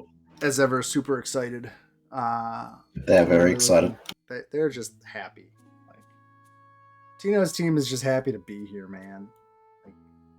Like, Tino and Yabin will happily Yabin? I don't know. I think Yabin sounds better. They will happily talk your ear off. Takatora and Jiyuk seem a bit more reserved. mostly just because Yabin and Tino can converse with anybody forever. And they will do so until you find a way to get away from them. Not in a mean way, but just like they're just happy to talk. Tino will ask if you've got any insights on any of the other teams that you've picked up so far. I didn't really. I think besides I'd probably warn them about the Lightkeepers. Those boys are up to no good. Yeah, they say that we're a bit sus on them. We're not sure if they've got honourable intentions, and then also warn them that the orc team, I can't remember the team name. Winter's Roar. Winter's Roar looks pretty fierce. They were the only team so far that came close to drawing us to a. Well, they almost matched us in power, which they really did. is quite something. Tino will nod and say, "Yeah, the Lightkeepers have been kind of keeping away. Like everybody else is at least friendly, but those guys, they don't really seem to be sharing the spirit of competition much. You know." Oh, I do. I peered into the minds of some of their members before. They don't seem terribly interested or even invested in participating insofar as the social aspect of this particular tournament. I suspect they've already found their... Go ahead, sorry. Didn't mean to cut you off. I was saying, they don't seem all that invested in finding a sponsor. I suspect someone's already found them. Yeah, it did seem that way at the sponsor gala over at the bank.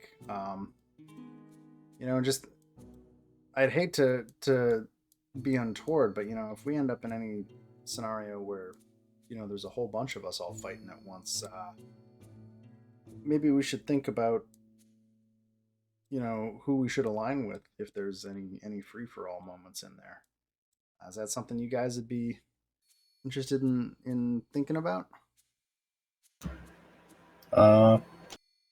Like Daj will look towards the teammates, I suppose. What do you think?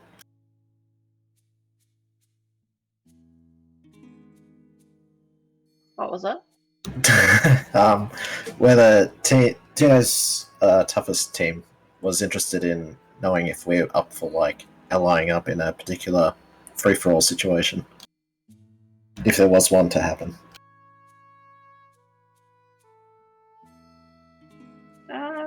Yeah. Yeah, because I wouldn't mind. I'd be alright with it. It says, well, if we find ourselves, facing off against another couple teams, I'll give you a signal or something, and hopefully we can coordinate from there. Like, I don't want to ruin the competition, but if they spring anything like that on us, it just seems like it'd maybe be helpful to know who you can trust, and at least until everybody else is dealt with. And he's friendly about it. He's not trying to be underhanded. It's a little awkward conversation, but just trying to kind of suss out if you guys would be willing to at least get everybody forward a bit. Yeah, that's fair.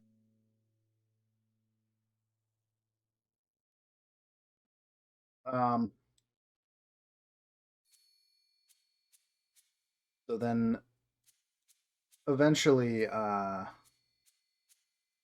Tino and Yabin will actually excuse themselves and say, we're gonna try and talk to a few of the sponsors a few more times. I'm not sure if we've made quite as many impressions as you have, but good luck.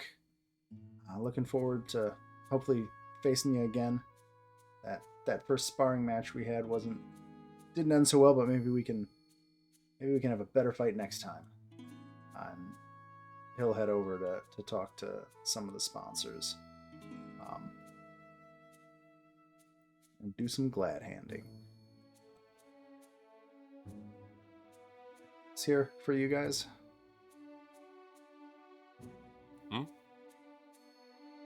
Piper's out in the bushes. Yeah. Think you guys are good? Yep.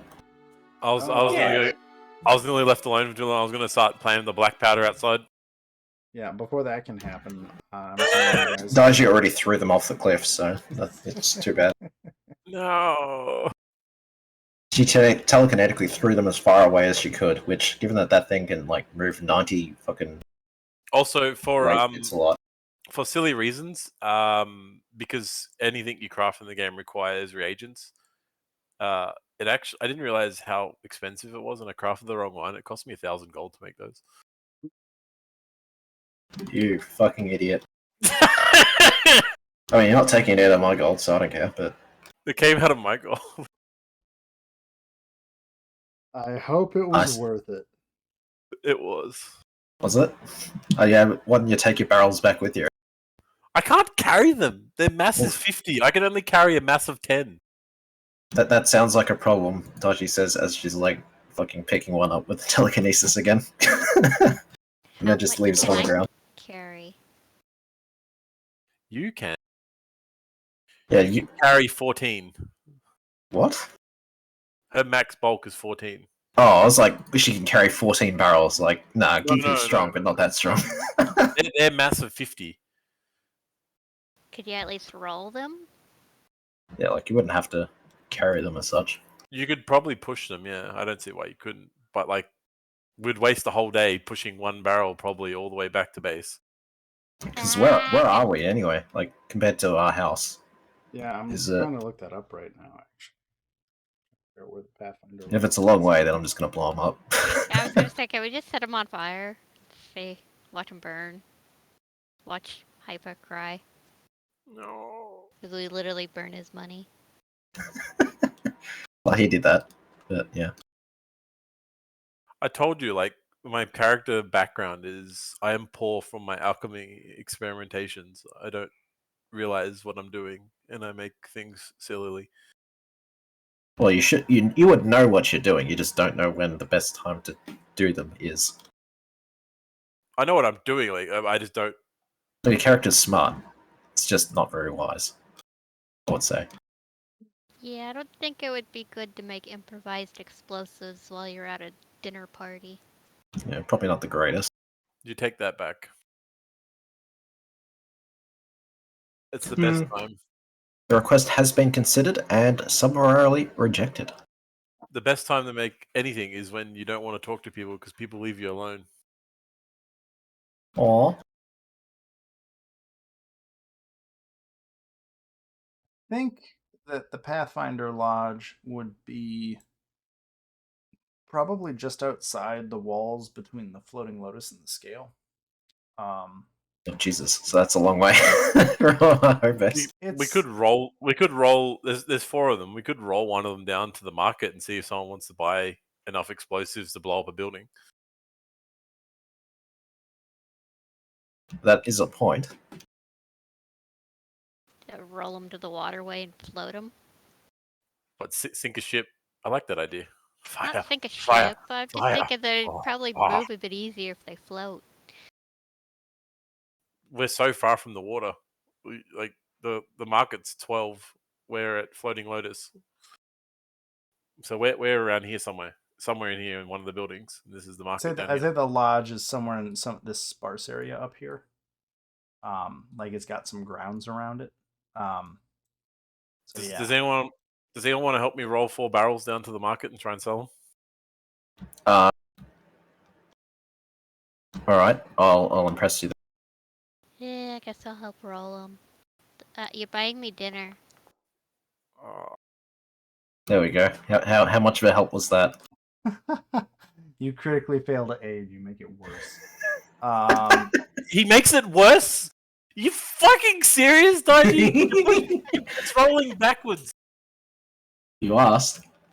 All right, she goes back to floating. So I think you guys, as you are, everyone roll an athletics check to see if you can push a fucking barrel of 50 mass. I think.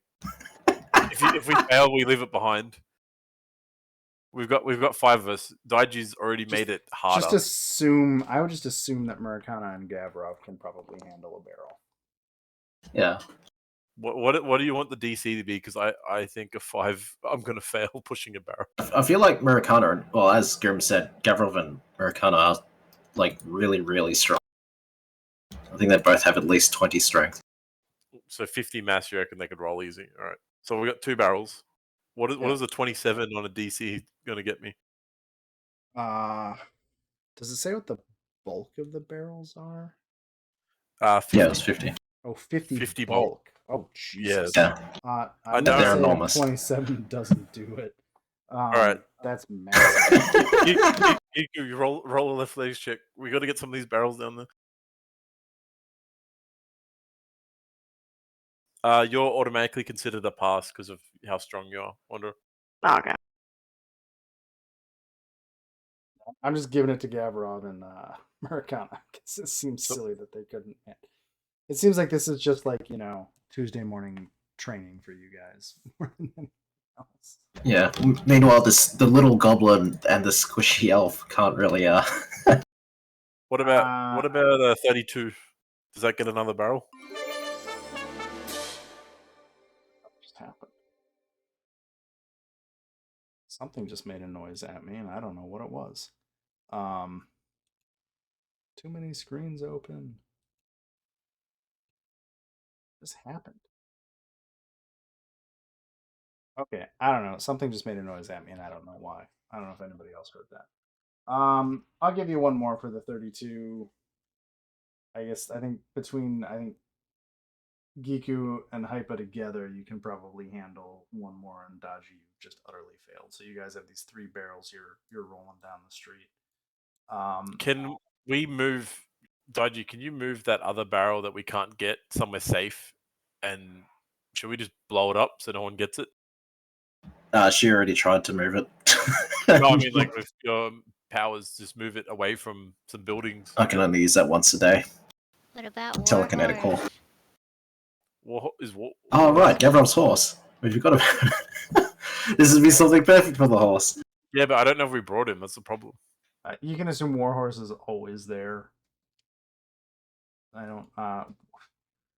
Well, we're pushing 2 barrels. Strap 3 on the barrels. horse.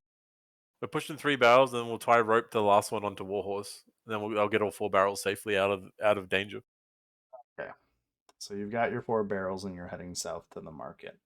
I think as you guys are wrangling all these barrels between a couple of as you guys are just kind of approaching the Floating Lotus area, right where I'm pinging right now, kind of like about to get into a more populated area.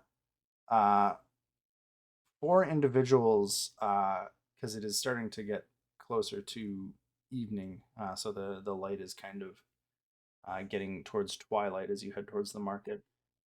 4 individuals come up at you looking decidedly weird. Oh. And they are going to accost you as you are dealing with these barrels. And I think that's a good place to pause for the night because it's starting to get late for me. And we will pick up with them in a little bit. We'll have to fix my sheet thing by then. Yeah, we will. I'll try to work on that in the downtime. So when we start up next time, there's at least 4 of these looking people. There are, and they do have glowing eyes and kind of dusky looking skin here. Like I said, they look decidedly unhealthy. And you have yourselves and your 4 barrels of black powder, I guess. And we will pick. How convenient. Next time. Turns out that worked out well. I didn't anticipate 4 barrels of black powder, but we'll see what happens. And we'll pick up there next time. Thanks, everyone. Yep. There you go. A good afternoon or night or whatever time you're at. Bye. Evening.